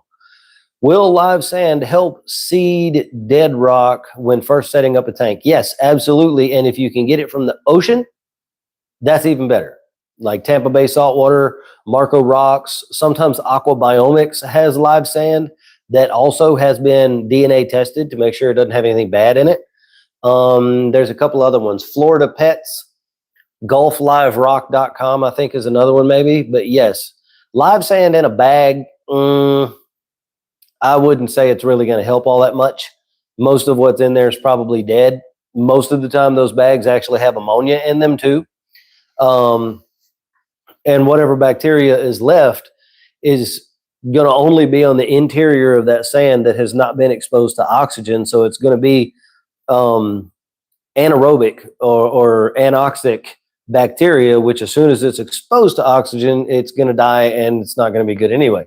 So bacteria like live sand in a bag, I would love to study that with like DNA analysis of these live sands. See, that's another one of those things that I would love to do. So everybody go subscribe, join as a member for $1. Do it on my website though, not on YouTube. Either way is fine. Thank you very much for doing so. I appreciate it. But yeah, that's one of the things that I would like to study in sort of a lab environment. Stop cleaning with Windex to avoid ammonia in the tank. Well, if you're spraying Windex around the tank, that is definitely something that could happen. I haven't been able to do the Triton method yet. My ICP said my iodine and fluoride were critically low. What do you think about multi-elements A and B till I can start the Triton method? I wouldn't worry about it. I would not worry about it until you can do it with the Triton method, because just dosing those kinds of things without testing for them is a recipe for disaster. It's only going to take one big overdose and you're going to have problems. So I wouldn't do it. I know it's exciting to try to give the tank everything that it needs, but we went years, decades even, without dosing reef tanks with those things, the fluoride and iodine and bromine and these other things. We know now that it is valuable to do that, but we don't have to do that even now. So I would just hold off until the Triton is ready to go. Any experience with a yellow candy hogfish? No, but I think they're really cool, and I would love to have one. But I think they can eat your cleanup crew. So I haven't gotten one, but they are really neat fish. I love them. No, I'm thinking of a goatfish. Is it a goatfish or a hogfish? I don't remember. One of them's got the little feelers. Yeah, that guy. Really cool. Everyone stare at the tank, says Hal. If you're only doing soft coral, do you have to run a protein skimmer? So here's the thing about skimmers. This happens every stream. Somebody asked this question. You never have to run a protein skimmer on any saltwater tank, ever. But it's a very nice tool to have. So if you have fish in your tank, if you're feeding those fish, if you have dissolved organics that are getting broken down in the tank, having a skimmer on the tank helps take those out. It also gives you benefits, pH benefits. It will help raise your pH a little bit. 84 people in the stream right now, everybody. That's super cool. Everybody right now, hit the like button. Push the like button. Do that. It'll shoot the stream out to more people when y'all do that. Protein skimmers are good to have. I do run a protein skimmer on every single tank that I own. I find that the benefits outweigh not having one, so I always run them. But you never have to. They're only doing that. They said if you're only doing soft coral, you have to have one. Yeah, even with soft coral only. Yeah, because the lights flickered. Not good. Even with soft coral only, stable pH is still very important. It's a very good thing to have. And soft corals do like the tank to be a little dirtier. So with a soft coral only tank, like just an LPS tank, no SPS, no branching corals, just like torches, hammers, micromucil, blastomucil, stuff like that, I'll let my nitrates run up around 20 and my phosphates up around 0.2, 0.25, something like that. Little on the dirtier side. Might have to have a little more robust of a cleanup crew, but that's okay because I like those animals anyway. Those little the cleaners and snails and crabs and stuff. But so I mean, it really all just depends on what your setup is doing. But you could run a skimmer if you wanted to. You could also have a beautiful tank without a skimmer. It's never a requirement. But that said, it is a very useful tool. And personally, I would run one. Even if I let it skim really, really, really dry. So it's not taking a lot of skimmit out of the tank, but it's just running and it's adding that churning oxygenation to the water. I would run one. Okay, so let's see. I'm making a pot of coffee now. Oh, yeah, it's time for that. Can I get a coffee, baby? Thank you. Time to feed the clownfish and see if I can spot the Watchman pistol shrimp. Well, best of luck on your search for your goby shrimp combo there. We talked earlier via Etsy. Can't wait for the JBJ parts and light shades. You'll be reaching out for a consultation as well soon. Very awesome, Russ. Thank you so much, man. Your shades are done. We actually have those finished already. You're down a little bit on the list for getting the JBJ parts printed, but I should have those done in the next day or two. And we'll put all those in one big box, and we'll give you some of your money back on the shipping. I'm not going to overcharge you on the shipping. So yeah, I didn't actually realize that you were the same person who had ordered both of those things. We've had about 25 orders this week, so very cool. In case you didn't know, everyone, I make 3D printed reef keeping stuff, mostly light shades and filter baskets, but some other things too. So you can find them by going to my website, www.reefrookies.com, and clicking the little drop down or the button and going to my Etsy store. I'm going to be adding a lot of new products here really soon. Just need some more time to work on them. But yeah, thank you so much, Russ. I appreciate you, man. And no worries. We're going to get you back some of that money on shipping. Have you ever used a hang on the back overflow instead of drilling a tank because it's already established? I really want to sump. I just don't want to. Sorry. Bless you. You don't want to drill the tank. Yes. Okay. So thanks for all you do for the reef community. Well, thank you, Joe. Yeah. J-O-H. Joe. Okay.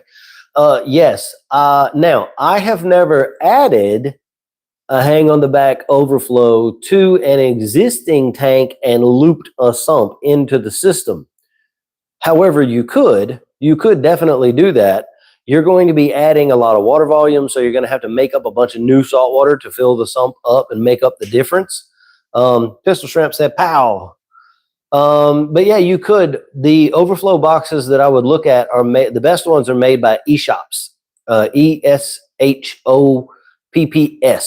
They make the best ones. There is a company on Amazon who makes a pretty good overflow box as well, but I don't recall the name. Can you look up hang on the Amazon hang on the back overflow box, baby? I could not do this without that woman, you guys. Not like, there ain't no way. We would still be Reef Rookies circa a year ago if it wasn't for her. All right, let me go look for this name. So, no, that says hang on the back filter. Oh. Take filter out and put overflow box. It probably auto-populated. I was only half listening to you. Oh, you were only half listening to me? There's the truth, everybody. You guys heard it. She said it. That's the company. No, eShops. Scroll down. eShops. Okay, go back up a little bit. Go back up some more. That one. Click on that one. Well, that's not it either. I don't see the company that I thought of, but there are some decent looking ones on Amazon. And yeah, you could add it to a system. You just have to do it very carefully, you know, but it's definitely possible. How much Phyto would you put in a Red Sea Max Nano? It's a 20-gallon tank. I'm in the UK, so I can't buy, unfortunately, from the US. Stock light, Ghani at the bottom on the sand. I would probably just do, since you don't have a big load, just like 1 milliliter, at a time, probably every couple of days. And honestly, I would, since that's what the situation you've got going on, I would probably lower your flow down and then do that thing I was talking about just right around the Ghani and just let it grab as much as it can.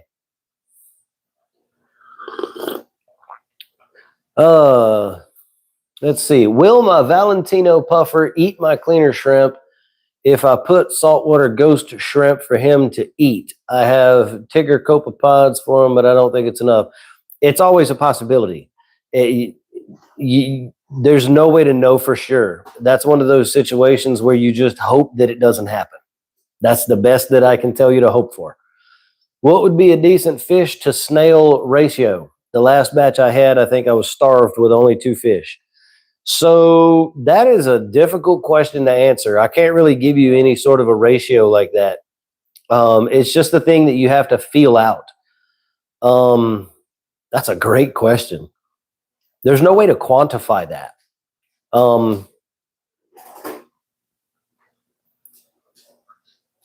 Yeah, really all I could say, I mean, if you're seeing algae growth in your tank, try to add some more cleanup crew. If the tank is not experiencing any algae growth at the moment, maybe don't add any right now. It's very hard. The ultimate goal is, generally speaking, about 1 cleaner per gallon of water. So for a 20-gallon, you're going to have 20 members in your cleanup crew. Same thing, for a 100-gallon, you're going to have around 100 members. My 180 has 250 gallons total volume, and I am severely lacking on my cleanup crew right now. A lot of them have died, so it's definitely time for me to make another cleaner order and add some in there. But right now, the tank is in that situation where it looks good, and the old reef keeping saying is, if the tank looks good, leave it alone. So I'm leaving it alone at the moment, other than the phosphate problem that I just had. If you haven't watched my most recent video, go watch that after this, because it's really interesting.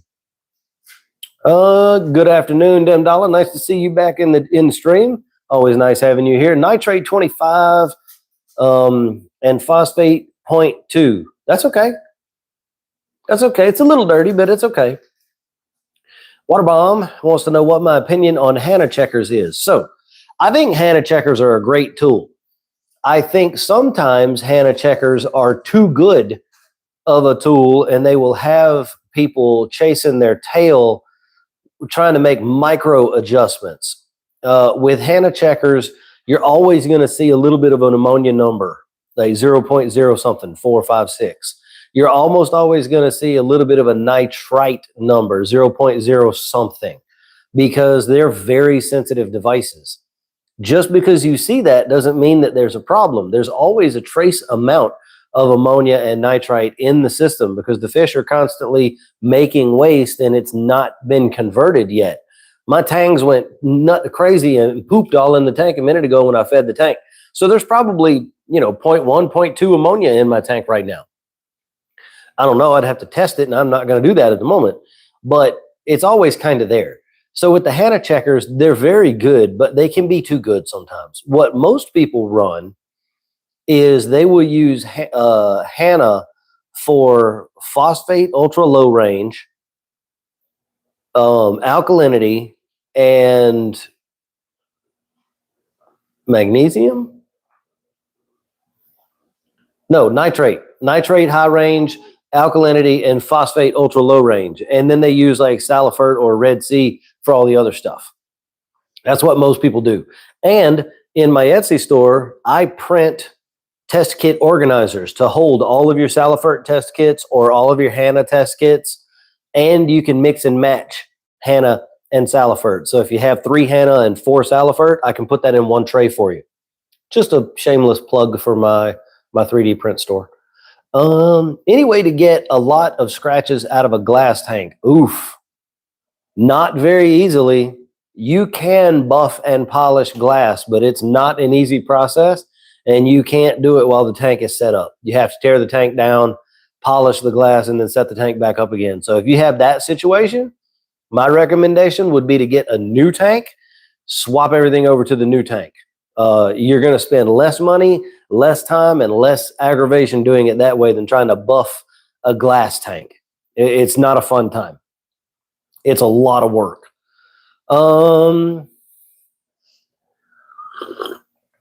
So Righty says, in response to what I was talking about with live sand earlier, so does that mean Carib Sea live sand isn't really great? It's what most people in the UK buy to start a tank with. It's also what I get. And I'm not saying that it's bad. I'm just saying that calling it live sand is a generalization. I'm not saying it's bad sand. It's good sand. It's what I use. I use Carib Sea special grade in all my tanks. I use Fiji Pink in tanks that are going to be real low flow that have sand sifting organisms in them. But I like special grade. The sand is fine. There's nothing wrong with it. Don't get me wrong.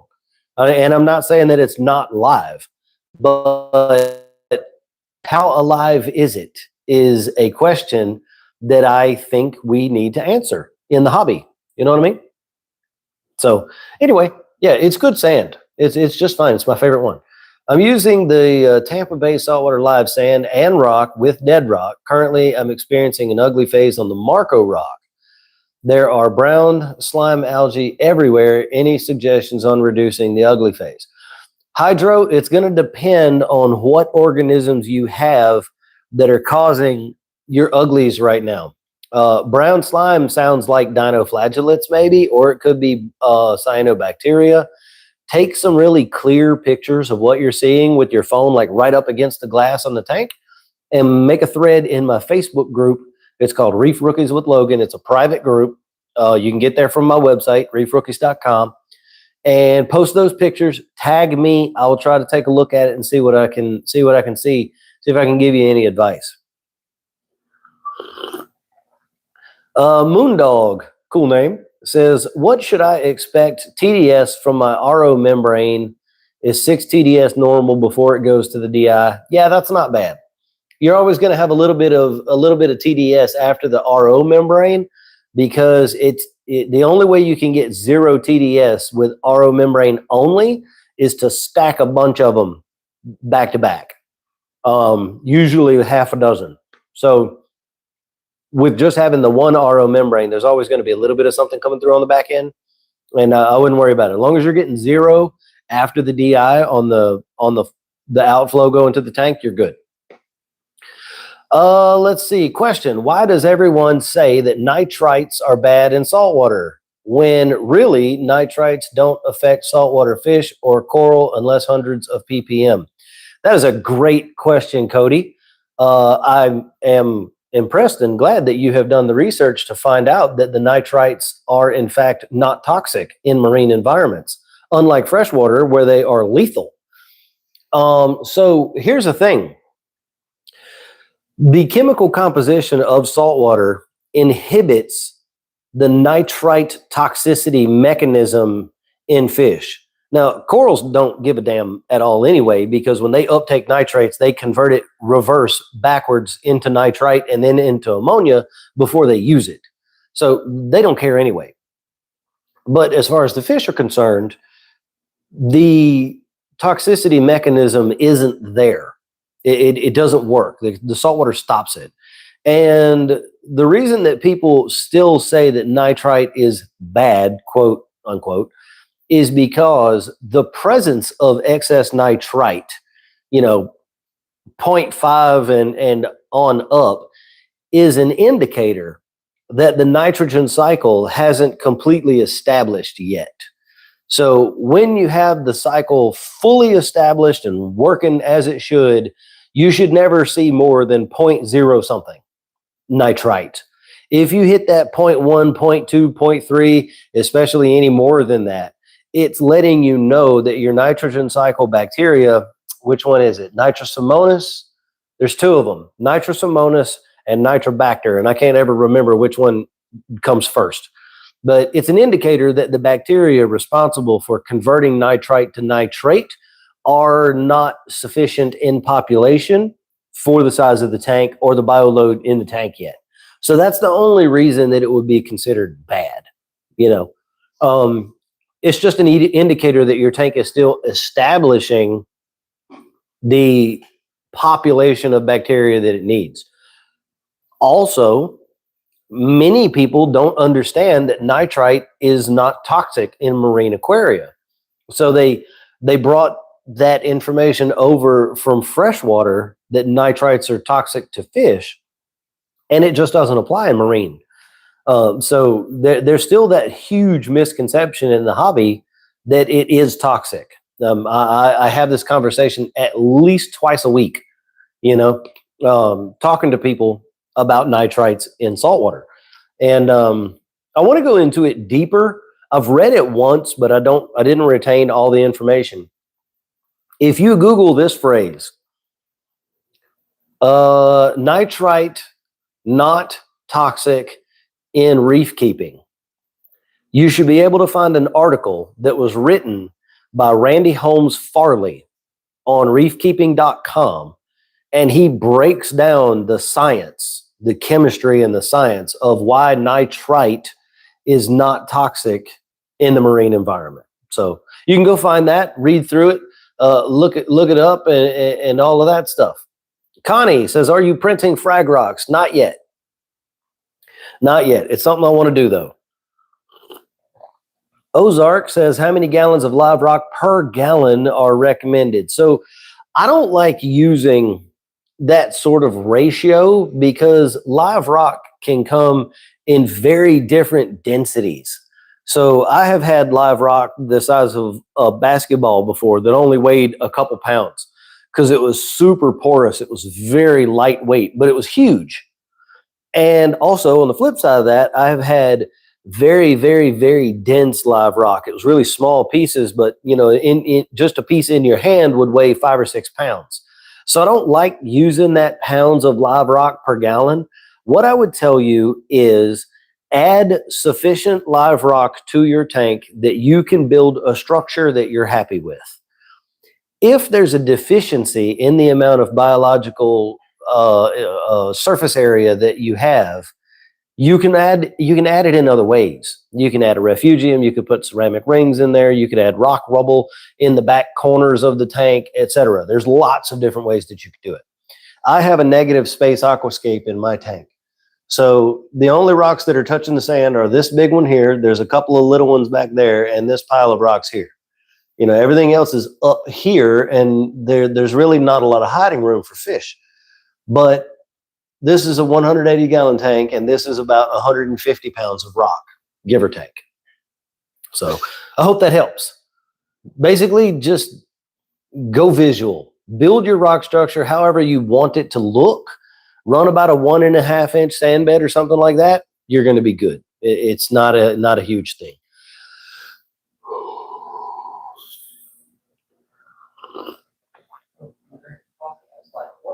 Yeah. The Cardinal Wave says, "What was expressed in the charcoal non-activated carbon? Was it more for beneficial bacteria surface area?" Oh, interesting. I think there are probably better products to use for that because the non-activated carbon is probably going to be very brittle, if I had to guess. And one of the things that we don't want in our aquarium are very fine particles of carbon. You know, that's why carbon dust is a problem, and you have to rinse your activated carbon before you use it in the tank. So I think there are better products. You know, Polyp Lab makes the Genesis blocks that are a ceramic media, a pressed together glued ceramic media. Excellent product for surface area, bacterial colonization, and things like that. So I just think there's better stuff to use than the charcoal blocks. I got a pistol shrimp and 2 Pithos crabs. Seems like they just disappeared. They're in the tank because I've caught a glimpse of them. Yeah, they do that. They do that for sure. Do you make return flow nozzles for lock line? I do not. I happen to have spoken to the people who own VCA, who were the original creators of those random flow generators for Lockline and stuff like that. And it's a super nice dude. He and his wife built the whole company, and I don't want to step on their toes. So I had a design for that I was working on, but I stopped working on it for other reasons. And then after I met the guy, he was such a cool guy. I was just like, I'm not going to make a product like that. Yeah, I would recommend buying the VCA ones. They're not that expensive, and they are an exceptionally good product. So yeah, Kimberly said Sandy rocks. I agree. What is the best cleanup crew for long hair algae? So long hair algae is a problem. The cat's playing with the quarantine tank. Yeah, we have a catfish, everybody. Most things that eat hair algae won't eat hair algae when it's really long. So the best thing to do is to manually remove as much of it as you can. But some of the animals that do eat it very well are pincushion urchins, pencil urchins especially, but they also eat corals. Ox tongue neorites do as well. Mexican turbo snails, top hat trochus snails. I don't ever recommend anybody getting a dolabella, a sea hare. A lot of people will recommend a sea hare. Sea hares are very difficult to keep alive without a sufficient quantity of algae, and not just hair algae. They want stuff like codium and halomedia and caulerpa, leafy stuff to eat. And sea hares are toxic. They have a toxic ink within their body, a purple ink that they can shoot out like an octopus. And if they die and they release that ink, it can poison your aquarium. So I don't ever recommend sea hares to anybody. It's definitely something that you could use, but those other options are probably better choices. But manually remove it first. Space Ghost says lower light intensity. I think you might have been talking to Sarah. I disagree, because fluctuating light intensity generally doesn't have an effect on algae, because algae contains both chlorophyll A and C. A and B? Honest me. I think it's A and B. It contains both. Blue light grows algae too. Ma'am. Sorry. Okay, she quit. She's trying to figure out how to get in there or get on top of it. Yeah, I did a whole video on, it was a short video, but I did a video on that, how algae can use both the types of chlorophyll to suck up both spectrums. But lowering the light intensity and then raising it up and then lowering it down and raising it up, it's not good for your corals. You're going to start having problems with corals doing that. Connie got the nitrobiotic yesterday. Do I have to add while doing my water change? You can start whenever. I wouldn't put it in before you did the water change. I'd do the water change first and then begin dosing it after that. Thank you guys for the likes. I appreciate that so much. I saw those come through. Let's see. So for your phosphate problem, you indicate the pump was in a position where it free flowed. It was a 3-roller. I don't understand how it free flowed, since at least one of the rollers should have engaged. Yes, I agree with you. I was hoping that that's what the case would be. In the case of this Jabo pump, apparently that roller doesn't pinch that tube completely closed. Apparently there's a little bitty bit of a gap, and that's all it took. You haven't done a tank tour yet. I have not done a tank tour yet, and we've been going for almost 2 hours. Well, dang. I guess we're going to do a tank tour. Well, I figured that might be a good one, since the pump. Oh, yeah, okay. So I was like, oh, I was trying to get caught up with the comments, but at this point, I just might not. All right, so we'll do a tank tour in just a minute. But yeah, I don't, evidently it was just open up just enough. What is the best carbon to use for your reef tank? I like BRS 0.8 ROX, ROX carbon. Now, having said that, there is a new product that's just coming out on the market. It's made by a company called Novel Aquatics, Novel Aquatics. The guy's name is Salem Clemens. he has found some other medias that we can run in place of carbon that might do a better job. So go check that out if you're interested in that. Yeah. It would be very interesting to find out how live the live sand is. I agree with you completely. Everyone hit the thumbs up. Thank you so much. I'm going to try to get caught up on these real quick. That's how I run my test. Hannah and Salifert, you got the organizer. Very cool. Thank you so much. Definitely get some rock from Tampa Bay, Kelly. You will not regret it. What's up, Taper? Nice to see you.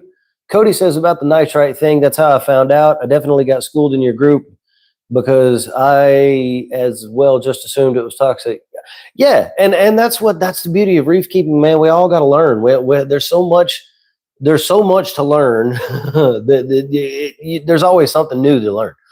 So nitrite in saltwater is the same as nitrate in freshwater and vice versa. No, nitrate in freshwater is also dangerous, but at really high. Well, so yeah, I guess you could say it's kind of the same. It is kind of the same. Nitrite in freshwater is dangerous. Nitrate in freshwater is dangerous at a very high level. Nitrite in saltwater is dangerous, but not until it's in like thousands of ppm, which we would never achieve in a reef tank. So it's virtually completely harmless. And nitrate is also virtually completely harmless. So it's not exactly vice versa, but I mean, it's a similar mindset. You got it. How do you buy live rock that you can shape like that? That is my biggest worry. You don't. You get live rock and you put it together like Legos. It's a skill. It is. It's a skill and it's an art form. It is very difficult for me to tell you how to do it. You just, when you're stacking rocks, you can turn the rock, twist it, flip it, move it around, wiggle it down, and eventually you will find a position where two rocks will lock into one another. Now, they might not stay there without glue and mortar and stuff like that, but they will lock together and you won't be able to wiggle them really easy. There's no other way that I can tell you to do it than that. It literally just takes playing with the rock. So if you go to your fish store, buy 5 random pieces of live rock in 5 different sizes, and then come home and start just messing with them. Just fiddle with them.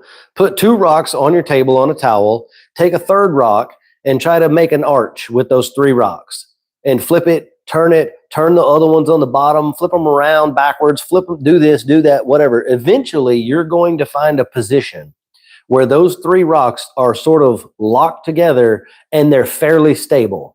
And when you do, then you can super glue the edges with super glue gel, and then you can mortar or epoxy them together. There's no other way for me to tell you how to do it other than that. It just takes experience in playing with the rocks. That's it. So all the best to you in that adventure. It's an art form, practice, just like painting or anything else. In the UK, they say 1 kilogram to 1 liter of water. Yeah, it used to be in the USA. We used to say 1 pound per gallon, but nah, I don't go by that. Let's see. Hal is talking to Kelly. That's cool. Carbon dust is a big cause for tangs, lateral line erosion. Yeah, angelfish as well, not just tangs. Let's see. You can do a mix or get the rock, break it, and glue it. Yep. Do you make media baskets for fluval tanks? Not yet. It's one of the things that I would like to do. We just got to get there, you know. Some of my zoas closed up for no reason. Can't seem to pin down the cause. Common thing is both are red in color. What would affect red zoas? There's no way to know. That's just something that zoas do. I've had zoas close up and never reopen again. I had a gorgeous candy apple red when my big tank was over on the other side of the house, and it just closed up one day and never opened up again. Unfortunately, that's just the nature of that coral. Is it a must to use carbon in your tank? No. I took mine out. It was Chemiclean Elite to sort out my undetectable phosphate nitrates. That sorted out, but I never put it back. No, you don't have to run it. It's a tool just like anything else. I don't run carbon in my tank unless I suspect that there's a toxin or something in there that I have to get out. I invested in an uninterruptible power supply, so when the power goes out, my backup will kick on for 18 hours before it needs to charge. Very good. Excellent. Saw that pic on Facebook, almost spit my beer all over my better half when I saw that. She, on the other hand, spit beer all over the dogs. That's funny. Nothing like seeing the offended look on a 175-pound bull mastiff's face. Yeah, I'm sure he got really offended. I want a tank full of gorgonians and sponge. Any tips for that? Do your research. Those are going to have to be fed phyto probably multiple times per day, every day. And yeah, that's going to be a difficult one. That's going to be a tough one. You can do gorgonians for sure. People have kept those tanks. Sponges are very hard because they need a constant supply of bacterioplankton, heavy, dirty water. Like, people have done studies on sponge where they use dye in the water, and they inject the dye into the water around the sponge, and you can literally see the flow path where the sponge sucks it up and shoots the water out the top. So it's constantly filtering 24/7. So sponge is going to be very hard. I have sponge growing in this tank in my overflow right back here. And it's in the dirtiest part of the tank. It's all the way at the top of the water, getting absolutely hammered with light. So sponge is hard. But I mean, if you do enough research, you can do it. Hang on. Feel like I got to sneeze.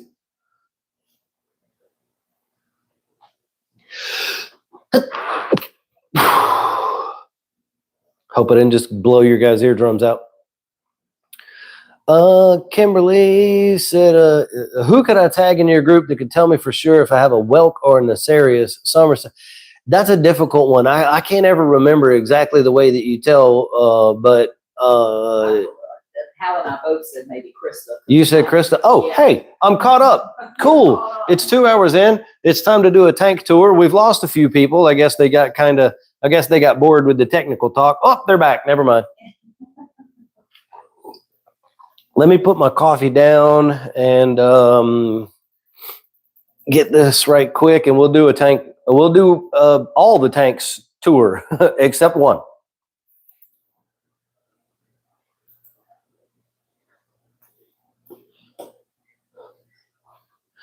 Okay. Here we go. So let me grab this. We'll start over here. So we actually got rid of one of our freshwater fish because he was nipping the fins of B. nanners here. This guy's name is Broderick Nathaniel Anners, and we call him Banana. So that's his name. But we had to get rid of a fish, and there's our little dwarf Corridoras. There's 4 of them in here, but I don't know where the 4th one is right now. But anyway, this is our little planted freshwater tank. Pretty cool. We just rescue betta fish and put them in there. Let's see. There's somebody saying, please help. Okay, I'm going to come back to the questions here in just a minute after we do the tank tour. So this is the wine glass tank. I showed this earlier. Got a bunch of pulsing zinnia and some SPS in here. And this is currently nothing. It's just it's a quarantine tank, but I use the rocks. I'm going to show you guys the new one real quick. You ready? Okay, that was it. That's all you get. Let me get my orange lens. And this is the one that I have. It's just an ice cap orange lens. And if you've never seen one of these before, this is what they do. Check that out. They take all the blue straight out of the water. All the fish thinking they're going to get fed again. We can feed them again. You guys want to feed the fish again? So this is the fish food that I've been using. It's probably backwards for you all, but that's okay. They love this stuff. Even the Bangui cardinal eats these pellets, and he would only eat live for a very long time. And yes, I have several damsels in this tank. I've got a 3-stripe. It's not? Huh. Oh, because I flipped the camera. That's right. But yeah, I've got that 3-stripe right there. And then these guys, this is some sort of damsel. I don't know what kind, but I've got 3 of them, and they're pretty chill. They get a little spicy with that other damsel every now and then, but they're pretty chill, really. Hang on, I'm trying to. I'm having trouble here. There we go. We got it. So yeah, anyway, rock flower nems. These are my hammers that are kind of mad. This one down here, that one up there behind the sail fin, and this one over here. But that hammer and that hammer are perfectly fine. And the torches are good. That's a blacklight move fish. That's a blacklight torch, a Holy Grail. That is a, well, I forgot what that is. Dragon Soul? Yes, I think it's a Dragon Soul. I don't know. One of them's a dragon. Maybe that's a Nyx. I think that's a New York Nyx, and that's a Dragon Soul. I don't remember. These are really, really, really mad because of the phosphate spike. This is King Kong mushrooms. I was super proud of these things. They were huge and taking over this whole rock. Some of them died, and the rest are very closed up. So I might end up putting them in a different system or rehoming them for a little while with the intention of getting that big mother one back. But just got some Zoas and some St. Thomas mushrooms, Fungia plate, more mushrooms back there, big Galaxia. And then we got, let's see, that back there, that is, I don't remember the name of it. That's a Wolverine? No, that's a rock candy, Acropora, little wild no-name acro, frilly acro. That's a blue-green. That's dragon scale, the little small acro frag there. That's a dragon scale. It's going to be very pretty.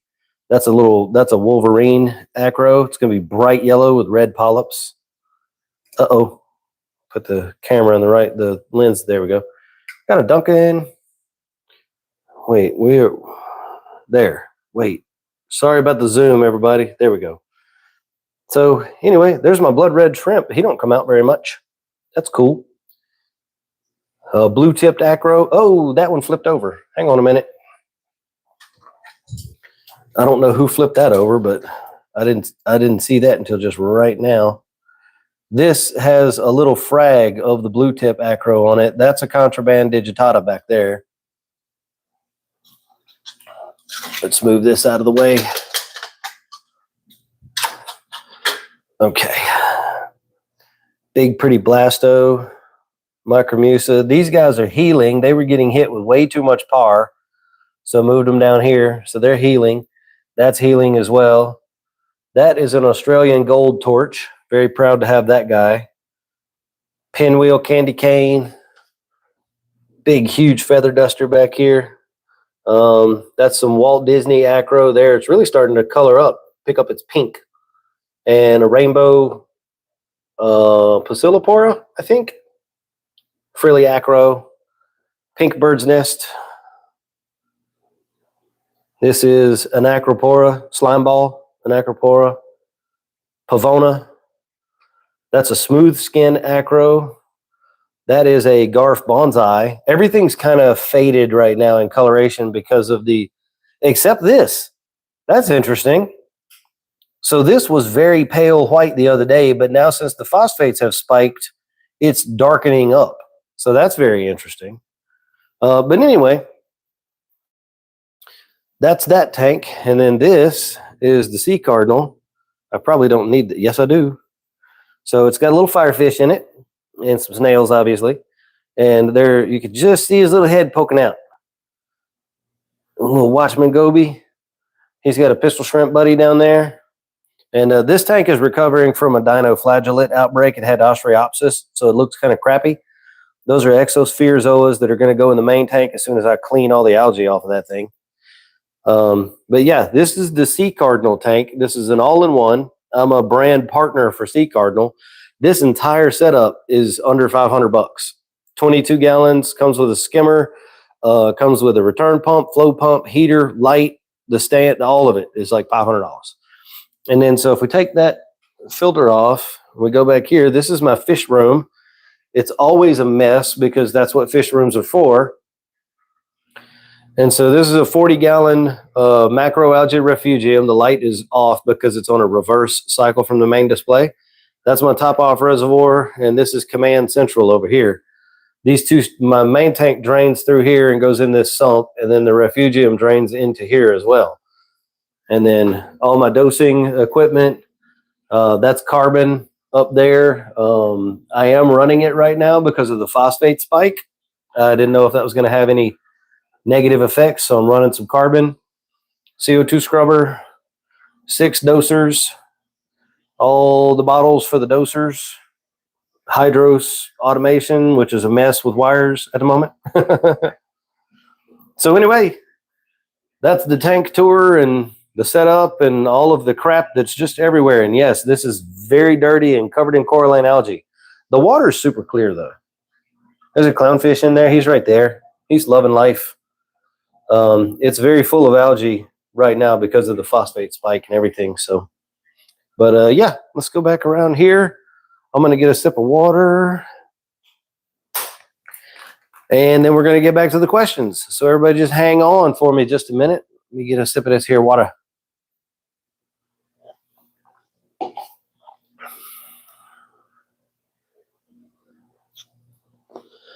And let me grab another cough drop.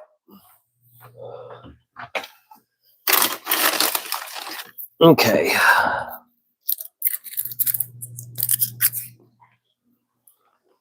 All righty. Let me get back over here. I've had 2 cups of coffee, man. I don't know if I need another one. We only got 55 minutes left. I think I can handle it. Okay, so someone here said, oh, excuse me.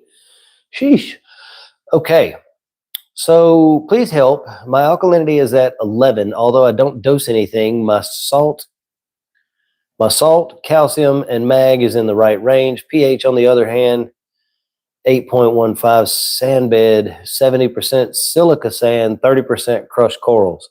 So I know that people, well, I really need to qualify this with some other questions. So I'm sorry, I'm just not getting to it, but if you could tell me what kind of salt you're using and how you are checking your salinity, we can move forward. I have a platform ledge like yours, except smaller. My fish love to hide under it. Yep, they do, especially the chalk bass. It gets under there in the dark and just sits there and waits for like mice to come by, and then bam, it gets them. Is there any way for me to see other Reef Rookies members near me? Need to find some Reef buddies locally. Not an easy way. In the old group, we had a sort of where is everybody thread that was going on. Somebody did one in the new group here recently. Yeah, it didn't get as much traction as it did in the old group. I wonder if there's a way, if there was some sort of an interactive map that we could set up, like a website, and people could put in their city and it would like pin where they are in the world or something like that. Yeah. That's an interesting thing. I bet there's something we could add to the website. Probably so. We're going to dig into that. That's a curious question. It would be nice to know where the other Reef Rookies members are. That way, you know, if you need a hand or whatever, you would be able to find people in your area. There are lots of local reef keeping groups all over the country as well. So you might search for like your area aquarium group or your area reef keeping or your area saltwater aquarium, something like that. The cat is passed out behind the QT tank. Man, I don't want to show you guys this fish, but y'all should see this. Okay, there's only 60 of you in here. I'm showing you. Oh, my wife gave me the look. I can't do it. It's going to be bad juju for the fish. Thank you. We will take a picture, and in 6 or 7 weeks, we will show you all the pictures that the cat has had in interactivity with the QT tank.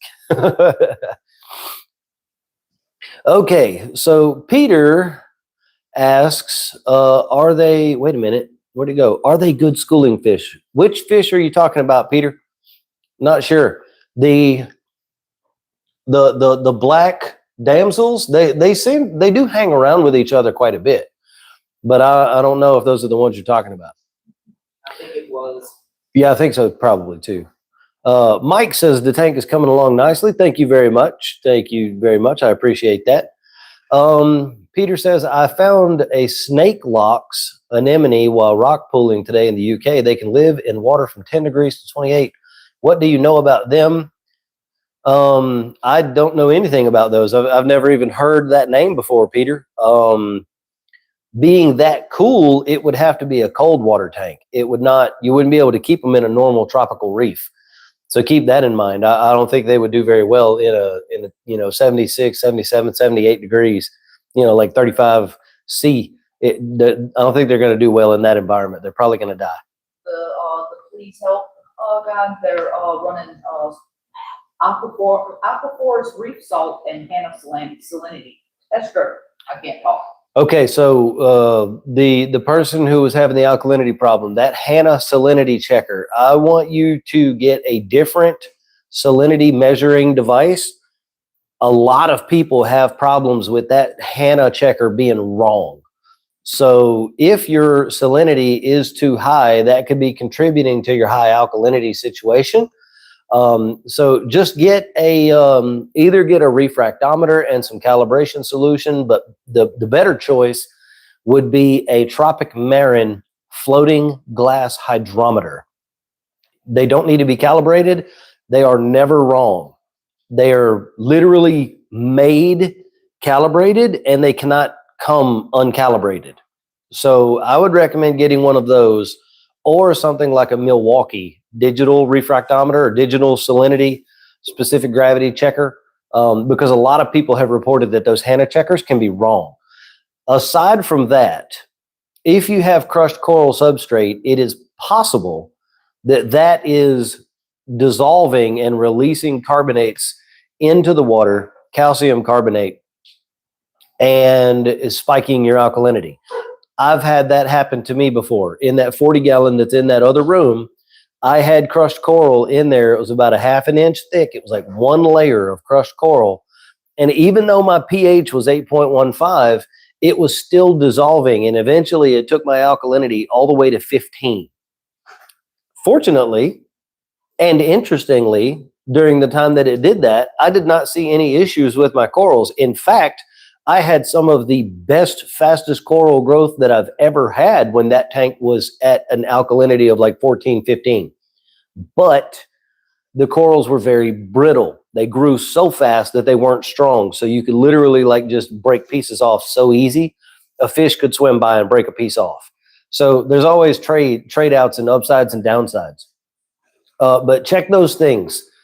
Check your salinity and make sure that your salinity is exactly correct. Hey, Fast Eddie, how you going? I saw your DMs come through earlier, bud, but I have not had a chance to check them yet. I was getting ready for this, and I had some other people consultation going on, stuff like that, so I didn't get to check your DMs yet. But I'm going to get you back after the stream. It'll probably be tonight. We have to leave right after the stream is done and go take care of some stuff, so it'll probably be tonight, but I'll try to hit you back. Connie has a rock flower that has moved onto the sand bed and dug in so far. He's flush with the sand. No, leave him alone. If that's where he went and he's happy there, just leave him be. Those rock flowers live in tide pools and shallows and stuff like that. So they dig down in the sand like that, put their foot down, and they'll just have their mantle right out on the sand. It's fine. I would leave him. Can't wait to add some life to my... Oh, hey, Jamie, what's up? Nice to have you in the stream. I was just asking about her this morning. Yeah, my wife was just asking about you this morning, wanted to know like how was your tank doing and stuff like that. So I told her we've been talking a little bit, but yeah, your tank is doing good. You have to resist that impulse to do things too quickly, so just let it cook. I had sent you a message. You might have messaged me back. I was asking about the ammonia, nitrite, nitrate numbers. So if you didn't message me back, go ahead and check those numbers today. Shoot them over to me. Let me know what they are. And if you did message me back, well, I'll check them when I can in a little while, and we'll talk some more. But all your freshwater fish are getting jealous. Yeah.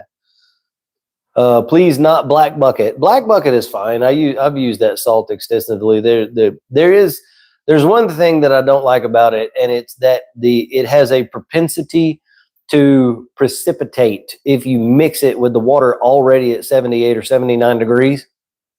So I mix it at room temperature to 1.024. Then I bring it up to 78 degrees, and then I top it off to 1.026. That's how I use Reef Red Sea salt. Yeah. My phosphate went from 0.01 to 1.0. Do I have to worry about it? And my alkalinity was 9 and went up to 10. Yes, that phosphate is very high. That is exactly what my tank just did as well. And you need to bring that phosphate back down from 1.0. I already recalibrated it and referenced to my refractometer. Okay. Apache says, show us. Show us what? The fish. Yeah. Oh, yeah. No, I can't, man. It's bad luck, and I don't want this fish to die. I'm telling you, it's not just because I'm being weird. Like every time I've gotten something and I've like showed everybody right when I got it, it has died. I had a big green carpet nymph that I got last year and a Labaudi's wrasse. I got them for super cheap at Petco. They were super healthy. I put them in the tank. 3 days later, or not even 3 days later, the carpet nymph ate the wrasse, and then the carpet nymph died too. So yeah, I have to not do it. The bird's nest has exploded in the big tank. Can see the size difference. Yeah, I'm sure it did. Yeah. I don't see the size difference because I see it every day. You know how that goes. But yeah, it went from a tank that I assume has very low nutrients. I don't know what the parameters of the wine glass tank are. I don't touch it. I don't check the parameters. I don't do water changes. I don't feed it. Nothing. That's it. I feed the starfish. No, I feed the harlequin shrimp 1 chocolate chip starfish leg every week. That's it. I don't do anything else to it. And I top it off. I do that. But yeah, the bird's nest, it's definitely growing. I'm going to have to move it and really lock it down soon. It's just sort of sitting there, right there. It's just placed precariously there. But I think I'm going to put it on the back of the rock, kind of glue it and just let it go up, just grow up the back of the tank back there. It would be cool. But I'm glad to know that you can see that it's grown. Steady said to calibrate the Hannah. Yeah, they said they had done that, but I still don't trust those Hannah meters.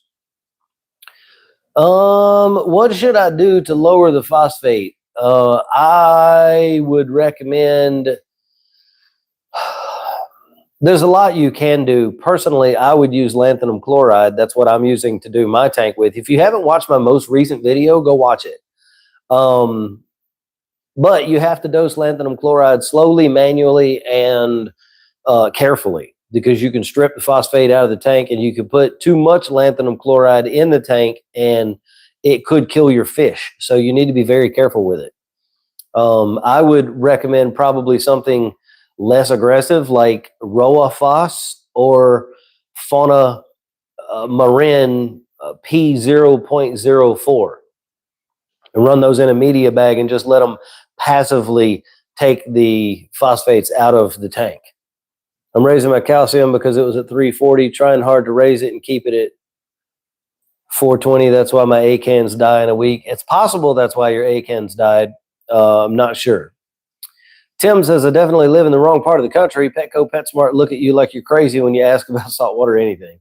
Yeah, I mean, Petco's a gamble, always, you know. A really good guy for a long time. Yeah. He's not there anymore. Yeah, we had a really, really good saltwater guy in our Petco. He was running the aquarium department, and it was looking great. He actually had the tanks looking really nice. He took good care of them. The corals were always out and looked nice, but he's not there anymore. So consequently, now that part of the store looks like crap. Willie says, after feeding my fish, I moved my Duncan about 6 inches to see if it was par or not. Okay, that's a good test. Yep. So what else we got going on? I found out that there is a term for a company. It's called geotech engineering, and it's earth engineering and stuff like that. And apparently that is the type of company that I need to contact to do a soil analysis for the soil that is underneath where I'm sitting right now, to know the compressive strength of the soil, to be able to know that if we can put an 1,800 gallon tank where I'm sitting right now. So now I know at least what type of person I need to call. And that's step one in the big tank build. That will, of course, get a YouTube series, a full series from concept to completion, if that ever materializes into a thing. I did meet a guy, and you guys should go check this guy's channel out. It will give you big tank fever. What's his channel name? Alex G. Would you look that up? Okay, my wife's going to look it up. We're going to tell you this YouTube channel to go check out. I think it's Alex G's Aquarium, something like that. We're going to find it. Hang on.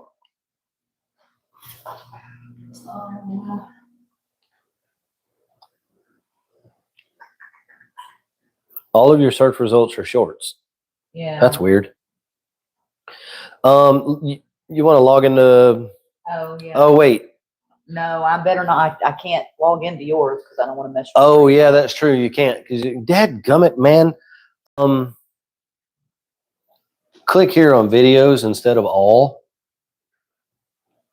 There. There he is. What Okay. What is that? Alex. I'll drop a link in the thing. All right, we're gonna put a link in the chat. Alex GS Aquarium. The channel is Alex ALEX capital GS. So Alex G's Aquarium. That's the channel name. This guy built a 4,200 gallon L-shaped tank in his basement all himself.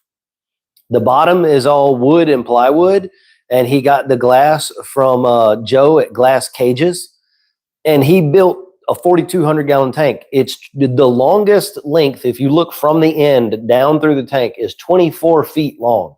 It's 4 feet high. So the aquarium starts 1 foot off the ground and goes up another 4 feet. So 5 feet total height to the rim, but it's 4 feet high, and it's 6 feet wide, and it makes an L shape. So the other side, the short part of the L, is 12 feet by 4 feet by 6 feet, and he has them divided, and that part is a fish only, like a predator tank, and then the other part is a reef tank. It is absolutely astonishing. And I talked to him because he was at Reef Retreat, and now I am foaming at the mouth and chomping at the bit to get started and build the big tank. Let me show you guys. Some of y'all have seen this. Many of you may not have seen it just yet. So I'm going to show you. My wife keeps telling me don't show people what my plans are because then they never come to fruition, but I've shown this one before. So I'll allow it. I'll allow it. So my wife drew this. This is an actual scale diagram of our house. This shaded area is the 180 gallon that is behind me right now. I'm sort of sitting kind of in this spot right here. This is the tank that we want to build. It's 12 feet. It's not 9 feet this way and 12 feet this way. And so it's going to be 1,800 gallons. One of the things that I'm going to change is this back part right here. I'm going to cut this corner off. So it's going to be like hexagonal on the back. So from that corner of the tank to this back wall is going to be 6 feet. And then inside the tank where I'm sitting right now is going to be the fish room. So let me show you something else because I think this is really, really cool and I like to talk about it. My wife came up with this idea too. She's friggin' awesome. So check it out. Let me get my camera. This is cool. Can you tell I really want to do this? So, all right, there's my 3-legged dog, minus. He's missing a leg. Hey, buddy. So this is the setup, right? This is where my tank is. That's our pantry. My fish room is back there. You're not on camera. Okay. Yeah. So the big tank would basically, it would come from this edge of the pantry right here. It would come out 9 feet, which is about to where the wine glass tank is, and go over there. In order to give us room, we're going to move this refrigerator in there to the fish room. And if this isn't load bearing, we're going to take it out. This L-shaped thing that's here where our fridge is at. If that still has Halloween stuff on top of it, yeah. We're almost back to Halloween again, so we might as well leave it. But this L-shaped thing is going to go away if it's not load bearing. If it is load bearing, then we're going to have to put a post there. But anyway, so what this is going to do is with the tank coming from this wall all the way out and going that way, where that tank is going to be my fish room now.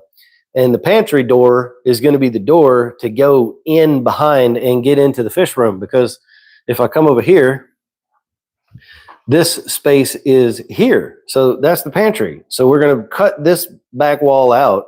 And when you go through the pantry door, that's how you're going to get into the fish room. So yeah, that is the plan.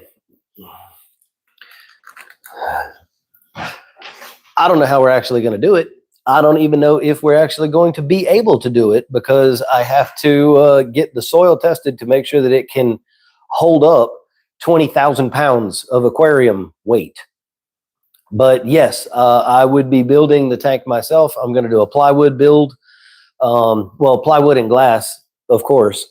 I'd probably get the glass from Joe at Glass Cages. And we saw one earlier. It was really cool. It was an L. It was on Polo Reef. Oh, it was. Yeah, it was an L-shaped tank, and they had cut the corner off of the inside corner, but that was the front. So the front of their tank was that hexagonal shape like that, and that middle section of the L shape was higher than the rest. So it was like a double drop off where the two wings were lower than the middle part. I thought that was really cool too. But yeah, we just we got to take it one step at a time. Aussie Reefer made it to the chat. Yeah, man, we got a little while still to go yet. I'm about to do some water changes, but my bubble tip doesn't look good, and it's been 8 days for this 8-gallon. Okay, well, water change might be the right thing to do. It might not. It's hard to say. Blue Velvet Nudibranch. I don't know, Fast Eddie. To be honest with you, man, I'm not sure on that one. I don't know about that nudibranch specifically. Yeah, apologies, man, but yeah, not sure. Willie says the glass is going to be the most expensive part of the whole deal. Probably, although lumber is quite expensive these days, we are probably going to have to reinforce the foundation of the house as well. If the soil underneath it is not really sturdy, we're probably going to have to do that too. And then the support equipment for a tank like that is quite costly. So, but one of the things that I've always wanted to do is build a big skimmer. I've built skimmers before, but they've always been small. And so I want to build a big one, like big. You know, so 1,800 gallon tank. You know, you're looking at like a Reef Octopus, 8,000 series or something like that, or like a big Deltec or something. And I think that I could build one myself, and I want to do it, and that would be on YouTube too. the whole thing is going to be on YouTube if I do it, if I'm able to. Hopefully even the conversation with the soil engineers. I want to talk to them and see if they'd be willing to take part in the conversation and like walk us through how that works. That'd be neat. It'd just be cool to show people. But yeah. So what else we got, you guys? Anybody got any questions? Thanks everybody so much for the super stickers and the super chats and the gifted memberships and also the memberships. This has been one of the most awesome streams that we have had. We have not topped 100 people in this one just yet. We did that one 2 weeks ago. We had 110. But we've been chilling around 60 people this whole time. I was thinking about using a swimming pool filter for mine, even though it's half the size of your planned one. Yeah, there's a lot of people that use sand filters for reef tanks too. It works really well. It works really well for sure. Tanner said, hi. Hello back. Somebody said, Tanner said, I just set up my first saltwater aquarium. I've been using your videos a lot. That's very cool. I'm glad that you're in the hobby. Thank you so much for joining our stream. Righty says, I want to add my second tank, RS200XL. When you do new tanks, do you start from the beginning or add media or something from your established tanks? I always add stuff from my existing tanks, even if it's just a little bit, because it's going to seed the new tank with the good that you have in the old tanks. So I always definitely do that. I keep media bags and rocks in my sump so that just in case, like when I set up this QT yesterday, it's an observation QT, so I want it to be cycled. So it got like 15 pounds of rocks and a big mag of ceramic media in the tank right away. So it's basically a cycled tank already. Since there's only one thing in it, there's not that much ammonia happening, so I'm not too worried about it. But yeah, I always add something from the existing tank for sure. It's going to help a bunch. Tanner wants to know, what fish do I recommend for a 10-gallon? So 10-gallon is not a lot of space for fish. So you're definitely going to be limited a bit in what fish you can run. Is it getting weathery? It just got Weather. like rainy. I mean, it does kind of look. Man, that's going to mess up my plans if it rains. I'll check the radar. Okay. Well, I see the sun. It might just be clouds. Yeah, I think it's just, I don't know. Okay. I'll check the radar. We do live in South Louisiana. Yeah, we do. But for a 10-gallon tank, fish that you could look at are any of the cardinal fishes, like a bang eye or pajama cardinals, red or yellow cardinal fish. You could maybe go with some of those. You could do Royal Grama. Stay away from pseudochromies. They're mean. You could put one firefish in there, unless you get a mated pair. What else could we put in a 10-gallon? Micro clownfish? No, mini clownfish is what they call them. Mini, M-I-N-I, Ocellaris clownfish. You could maybe do some of those. You could do a Yasha goby and a pistol shrimp, or a Watchman goby and a pistol shrimp. You could do that. Those are some good choices. I have a video on my channel about fish for the $20 Temu tank. It's a Pico tank. So you can go check that out too for some more ideas. But those are some, yeah. What else we got here? There's nothing wrong with a 10-gallon tank, Tanner. You say, I know it's small, but I don't have space. There's nothing wrong with it. It just limits you for what you can put in it, you know? I'll drop a link to that video. Okay, we're going to drop a link to that video in the comments. Fast Eddie says, what dosing system do you suggest for beginners? I really don't like recommending dosing systems for beginners, because you need to learn about dosing through doing it manually rather than setting up a dosing system. In my opinion, I think it's a better way to understand how it works with your tank. That said, I don't know. Maybe the Red Sea one. That's a pretty one. That's a pretty bulletproof one. It's okay. Jabo is good, but it's a budget unit. You know, sometimes they're going to work right, sometimes they're not.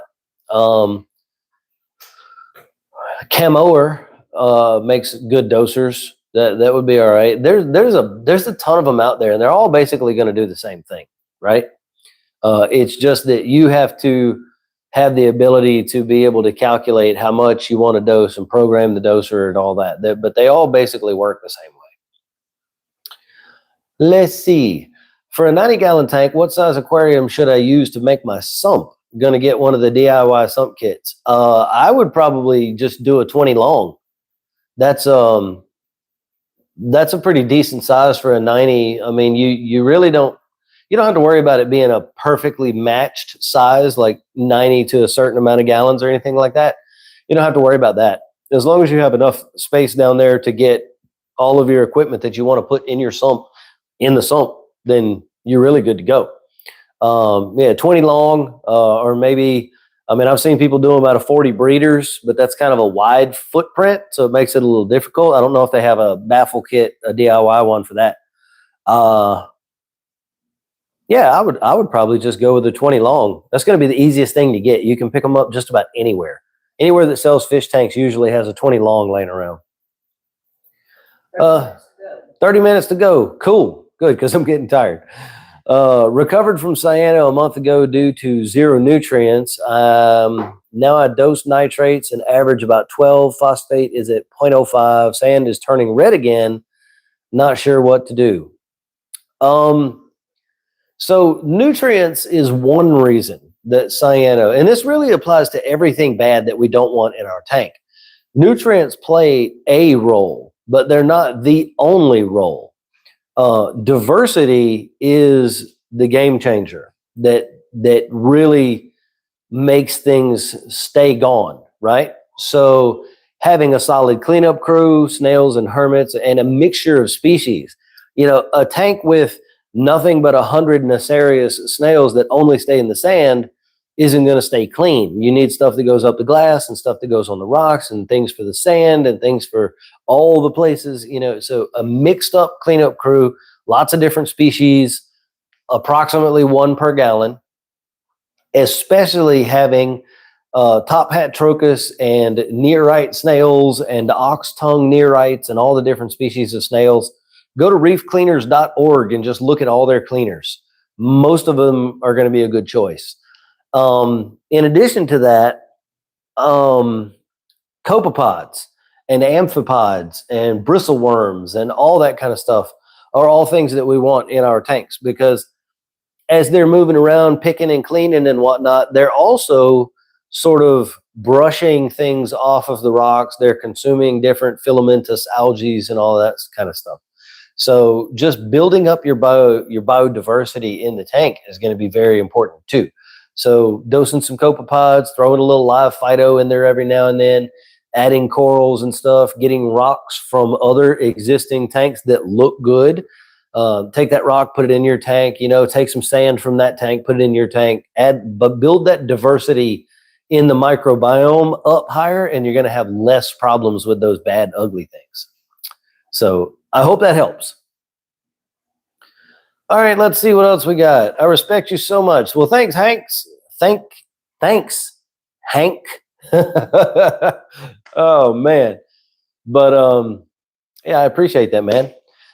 There's absolutely not one saltwater place within about a 2-hour from where I live. There is a good place in Southeast Texas. If I were to travel, is there a good place? If I were to travel, or would you just shop for fish and corals online? I don't personally know any of the places in Texas. I know that in West Louisiana, there is not much out there as far as like fish stores go, saltwater stores go. So I don't know what you got over there in Texas, to be honest with you. So probably just ordering things online is going to be your best bet. Yeah. Tanner says, do you have a 10-gallon? I do not have a 10. I have about a 3-gallon Pico tank. It's a wine glass shape. And I have a little 5-gallon QT. I've got a 22, my 180, and a 40-gallon breeder in the back. I don't have a 10. How long do you think peppermint live for? I've been having mine since last November. I have 2, and it never dies. They live for years, man. They can. When is too many bristleworms too much? That's a difficult question to answer. It's kind of hard to quantify that. If you look at your rocks when the lights are on and you see lots of bristleworms, it's probably too much. You're going to see lots of bristleworms when the lights come off. One way you can kind of get a feel for like how many bristleworms are really in your tank is to, at night, after the lights go out, completely out, turn all the flow off in the tank. Just let it sit and be settled for like an hour. All the bristleworms that are in your rocks are going to come out and be on the sand bed. And then you can really see how many bristleworms you have. You should just do it. Do it just as an experiment to see what happens. Because all of those things that stay hidden during the day, they come out at night. And especially if there's no flow to like blow them around, they'll just come out and start cleaning the sand bed. And you can really get an indicator for how many you have.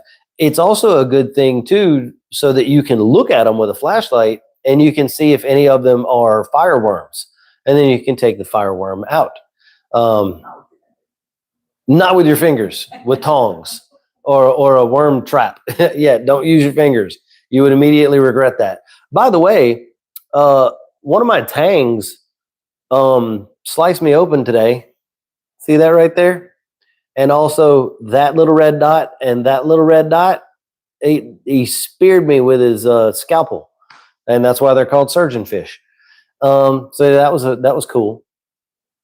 Let's see. I was going to go with 220 longs and with a 2-to-1 return. One would be filtration, the other would be for the heater and macros. That's fine. That's absolutely fine. You could run a dual sump like that if you wanted to, for sure. That's basically what I'm doing. I got my display, and then I've got my 40-gallon breeder refugium, and then I've got my sump down on the floor. And it's one sump with 2 displays, but you could run 2 sumps. I mean, it could. Just run, don't do a 2-into-1 return. Run each return on its own line. Doing that 2-into-1 is going to make it complicated when things start to reverse flow, when your return pumps go off. And if only one return pump goes off, you're going to get cross flow into the other sump, and it could overflow the sump.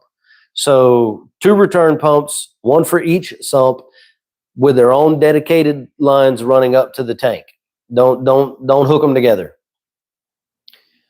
Unless you use check valves. But I hate check valves. Check valves were made to get stuck, and they do get stuck. So don't do that. I would recommend not doing that. I haven't figured out the best way to ensure the flow from one to the other. I would not. So here's how I would do that, Willie. I would run both of those sumps as their own thing. If you have a single drain, that's fine. You could split it and go into 2 sumps. So 1 drain into 2 and go into each sump. But then on the returns, I would have them separate.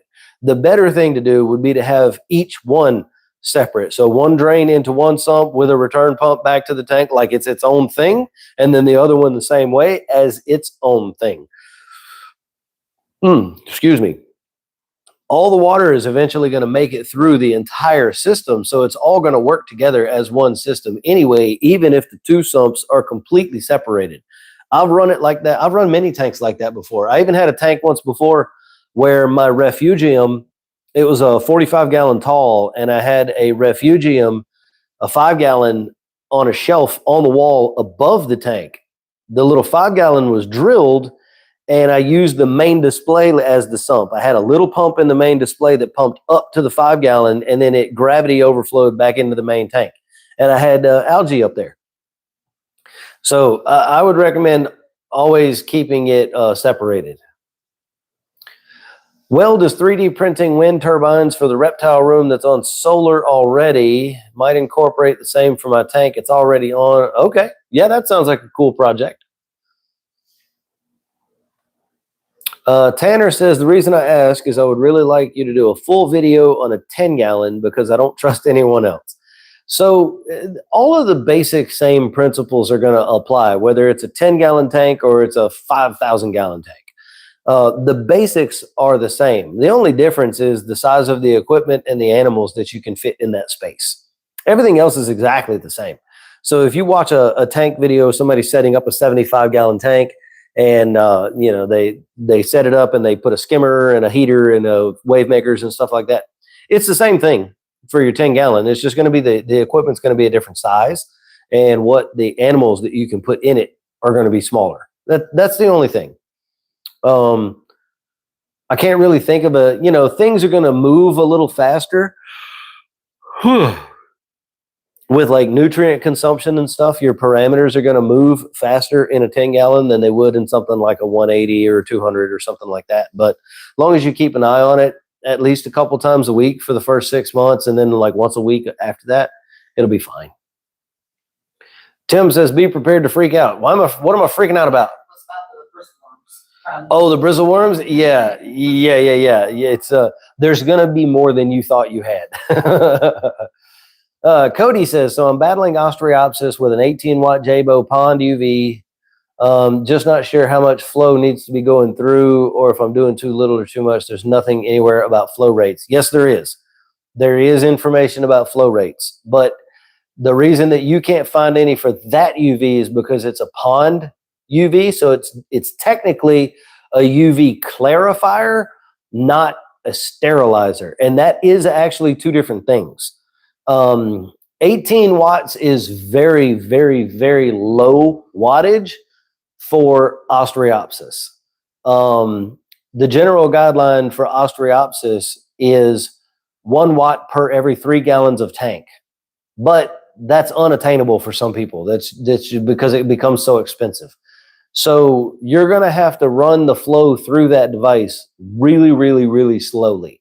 So like 50 gallons per hour or something like that. I have a Pentair 40 watt, but it's the 4 foot long one. And when I had Ostreopsis in my main display, that's what I used to get them out of there.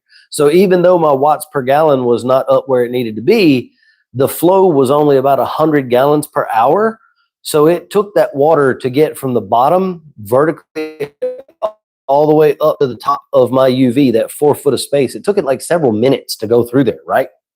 So you can combat not having enough wattage by adding duration and vice versa. So if you had like a 500 watt UV sterilizer, you could run that thing at 100 miles an hour and it would still work. But if your UV sterilizer is more on the weak side, like 18 watts, you're going to have to slow that thing down just about as slow as you can get it to go, but it still flow. Also, Tropic Marin Nitrobiotic, this product right here, I know it's backwards for you, but it's the one with the little shrimp on it. I had really, really, really good results with this against Ostreopsis without doing anything else. The problem is it never fully got rid of the Ostreopsis, but it put a dent in the population. However, this will also reduce your nitrates. So keep that in mind. But I was trying to see if I could get the Ostreopsis out of that sea cardinal tank without running a UV sterilizer. And so what I did was for about a month, I dosed that Tropic Marin Nitrobiotic. I saw it lower the population of the Ostreopsis visually. And then when we went to leave for Reef Retreat, I turned the lights off. And the lights have been off on this tank for a week. And right now, there's no sign of dinoflagellates in that tank. There's still some hair algae and stuff that I need to manually remove when I do my tank maintenance on Tuesday. But I just kicked the light back on today, and there's no dinos in there. I have not looked at it with a microscope. They might be down in the sand bed or something like that. But I think that maybe the combination of the good bacteria in the tank and then the low light situation might have beat them. It's a very interesting thing that has happened. Although some dinoflagellates, when they get a dark situation like that, they will sort of go dormant for a while, 2 weeks, 3 weeks, a month, 2 months maybe. So it's going to be very interesting to see in a few months if they come back. I don't know. It's an experiment that I'm running just to see what happens. So anyway, I hope all that blurb helped you out a little bit. Righty's going to give it a go. Very cool. Jamie says, is there somewhere in particular you'd recommend buying fish coral online? Yes, Jamie. For fish, High Tide Aquatics in Oakland, California ships, and they also have a pretty rigorous QT protocol for their fish. So I think that's good. There's also another one over there, Tropical Tides or something. Tropical something or other. I don't remember the name, of course, because you've asked me. But yeah, I like High Tide Aquatics in Oakland, California for fish, ordering fish online. For corals, there's 3 places that I would recommend. Terra Reef, TERRA Reef.com. Very super clean corals. I've gotten corals from him a couple of times. And they're always super duper clean. K&P Aquaculture is run by Krista Bedell and her wife. K, the ampersand sign, and P, Aquaculture. You can look them up on Facebook or whatever. She has super clean systems. And I haven't ordered corals from her before, but other people have. And they always say that the corals are super clean, super healthy. They're healed from cutting and fragging and all that stuff. So, yeah, I would definitely talk to her. And then also our moderator in the Facebook group, Andrew Hash, Hache. He has a Facebook group, a private group called Andrew Hash Signature Corals. Now, He has good stuff too. Mostly softies and LPS though. He doesn't have very many fuzzy sticks, but you're not going to be looking at SPS and acros right now with your tank anyway. But yeah, any of those would be a good choice. Terra Reef would be my first choice because he has a lot of stuff on his website for like 20 bucks, 30 bucks. Everybody go to terrareef.com today and look at what he's got on his website. He doesn't pay me to say that. We are kind of sort of partners. You know, he sent me some corals. I've done some videos for him. I push his brand, but it's because I believe in his brand. I've talked to him extensively. I met him at Reef Retreat. He's got a really nice system. It's just a guy and his family trying to make a living, man. And he's trying to give reef keepers good prices on corals, but also still survive, you know. But he's got some really nice stuff. So check it out. Those are some of the ones I'd recommend. Would RO water from Walmart work for a reef? Technically, yes. It's not the best thing that you could use, but it'll work. I've done it before. RODI is always going to be the best. I'm going to buy a bottle of Copepods. How should I pour the bottle, and should I do it half or all of it? So you do it at night after lights out, and you kill the flow, pour the temperature match them, float them in the tank for like a half an hour, and then the whole bottle just goes right in the tank. Doesn't matter where, front, back, put some in the front, some in the back. It doesn't matter. But just do it with the flow when the flow and lights are off so that the pods can actually get down to the rocks before getting eaten up by the fish. Willie says, should I have a more powerful return pump than the other or match them? You could match them. You're only going to want about 5 times your total water volume turnover through each one of those sumps. So, for example, if it was a 100-gallon tank, 5 times 100 is 500 gallons per hour. So you would run 500 gallon per hour return pumps in each one. That's about how that goes. 5 to 10x is normal. I tend to go down towards the 5 side because it's quieter when the flow is slower. So that's what I would say. Tanner says, what should I eventually get for my first coral? There are lots of options. I see that there was a video dropped in the comments for you there. Blastomusa are good. Xenia, Duncan's, Micromusa, candy canes. Those are all good choices. Mushrooms, Yumas, like Recordia Yuma is a good one. Regular mushrooms like Discosomus or Rhodactis mushrooms would be good. What else? Maybe a hammer coral or a frog spawn, but I would wait a few months until you have a little bit of experience to go for those. So yeah, all those ones I just mentioned and the ones that are in that video that was linked below would be good choices. What was my first coral? Weld is asking. My first coral was green star polyps about 28 years ago, and I had it in a 10-gallon tank, and I built a hood for a 400-watt metal halide street light on top of a 10-gallon tank, and I cooked everything in the tank. I had fans blowing across it and all of that, but from what I know now, I would imagine that little 10-gallon tank was probably getting 800 to 1,000 par. So I killed everything in the tank. So I had a buddy come over to the house. I was like, hey, I want you to come check out my saltwater aquarium. Tell me what I did wrong. Everything in the tank died, even the fish. And he was like, all right. So he came over to the tank, and he walked in the house, and he took one look at the tank and the light spill that was across the entire room. And he said, how much of a light do you have on that tank? And I said, I don't know, I think it's a 400-watt metal halide or something. And he said, well, you cooked everything to death. And so that was my first reef keeping mistake. Now you guys know how it started. After that, I did much better. But yeah, Tim backs up that KMP and Terra Reef are good choices, or Sean and Tim did. Yep, thank you very much. Appreciate that. Googled him, and the ground guys you were talking about popped up first. Huh, interesting. I used the whole bottle of pods, and I didn't know I have millions. I think my tank glass is dirty. Nope, just pods. Yeah, they'll balance out in time. They'll balance their population on their own. Yeah, Dim Dollar, we do all have stories on the mistakes that we've made. Yeah, I made lots of mistakes. I made mistakes last week before we went to Reef Retreat. I did a stupid, and I spiked my phosphates all the way to 1.0 ppm. If y'all haven't seen my most recent video, go watch it. It's a storytell video about how I'm a dummy. So yeah, you get to laugh at me and the mistakes that I made because nobody's perfect, and I made mistakes.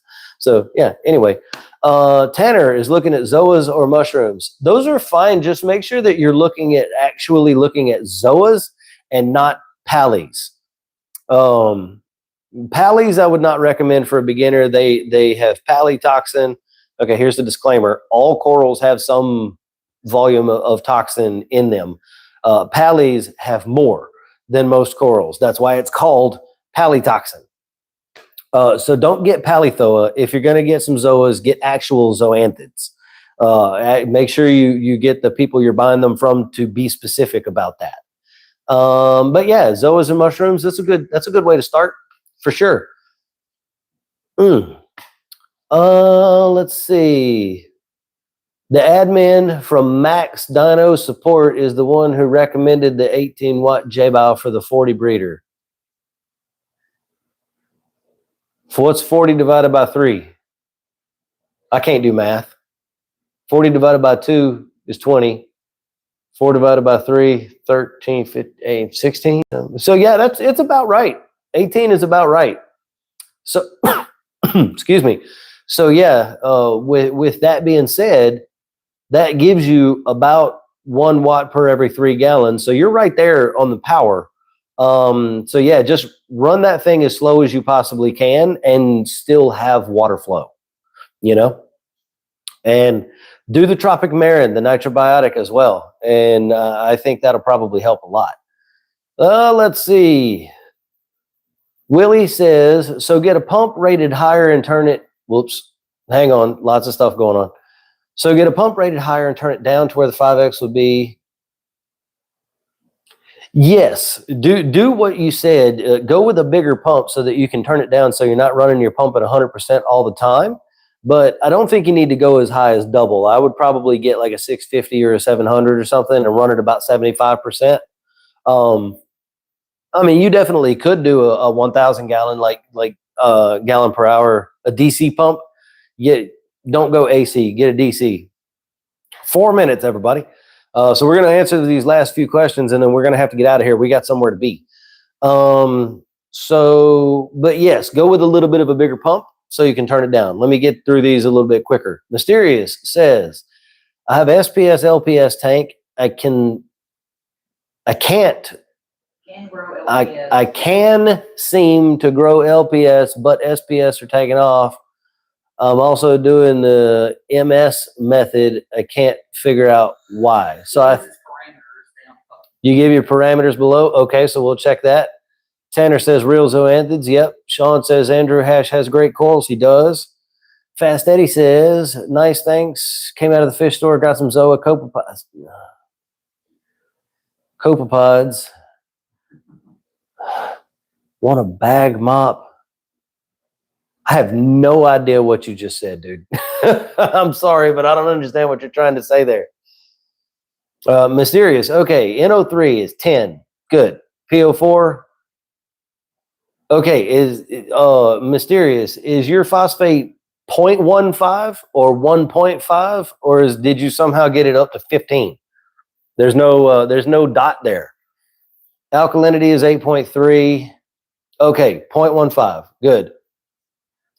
All right, let me go back up right quick. So NO3 is 10, PO4 is 0.15. That's pretty close to being balanced. Alkalinity is 3, calcium 450, magnesium 1350. Manually dose your magnesium up to 1450 or 1500. Start there, see if that helps. If you're doing moonshiners, I really can't help you with that because you're going to have to, I would have to look at your ICP test. And the better person to help you pick through an ICP test if you're doing moonshiners is Andre Mueller, the guy who runs moonshiners. So I would talk to him about your ICP. It could be a PAR issue. You could have a Euphilia eating pest, flatworm issue, or something like that. There's nothing in those parameters that are going to stop Euphilia from growing. But listen, man, I've got hammers right here. Look, I will show you. This is the last thing I'm going to be able to do, everybody. So I'm going to show you. Look, so that hammer's mad. Wait, where's my orange lens? Let me put my lens on so you can actually see it. So that hammer's mad. That hammer up in the middle's mad. That purple one over there is fine. That green one is fine. And the one below the green one is pissed off. And all my torches are loving life and are super happy. This torch on this side, Australian gold, super happy. Micromusas, a little pissed off.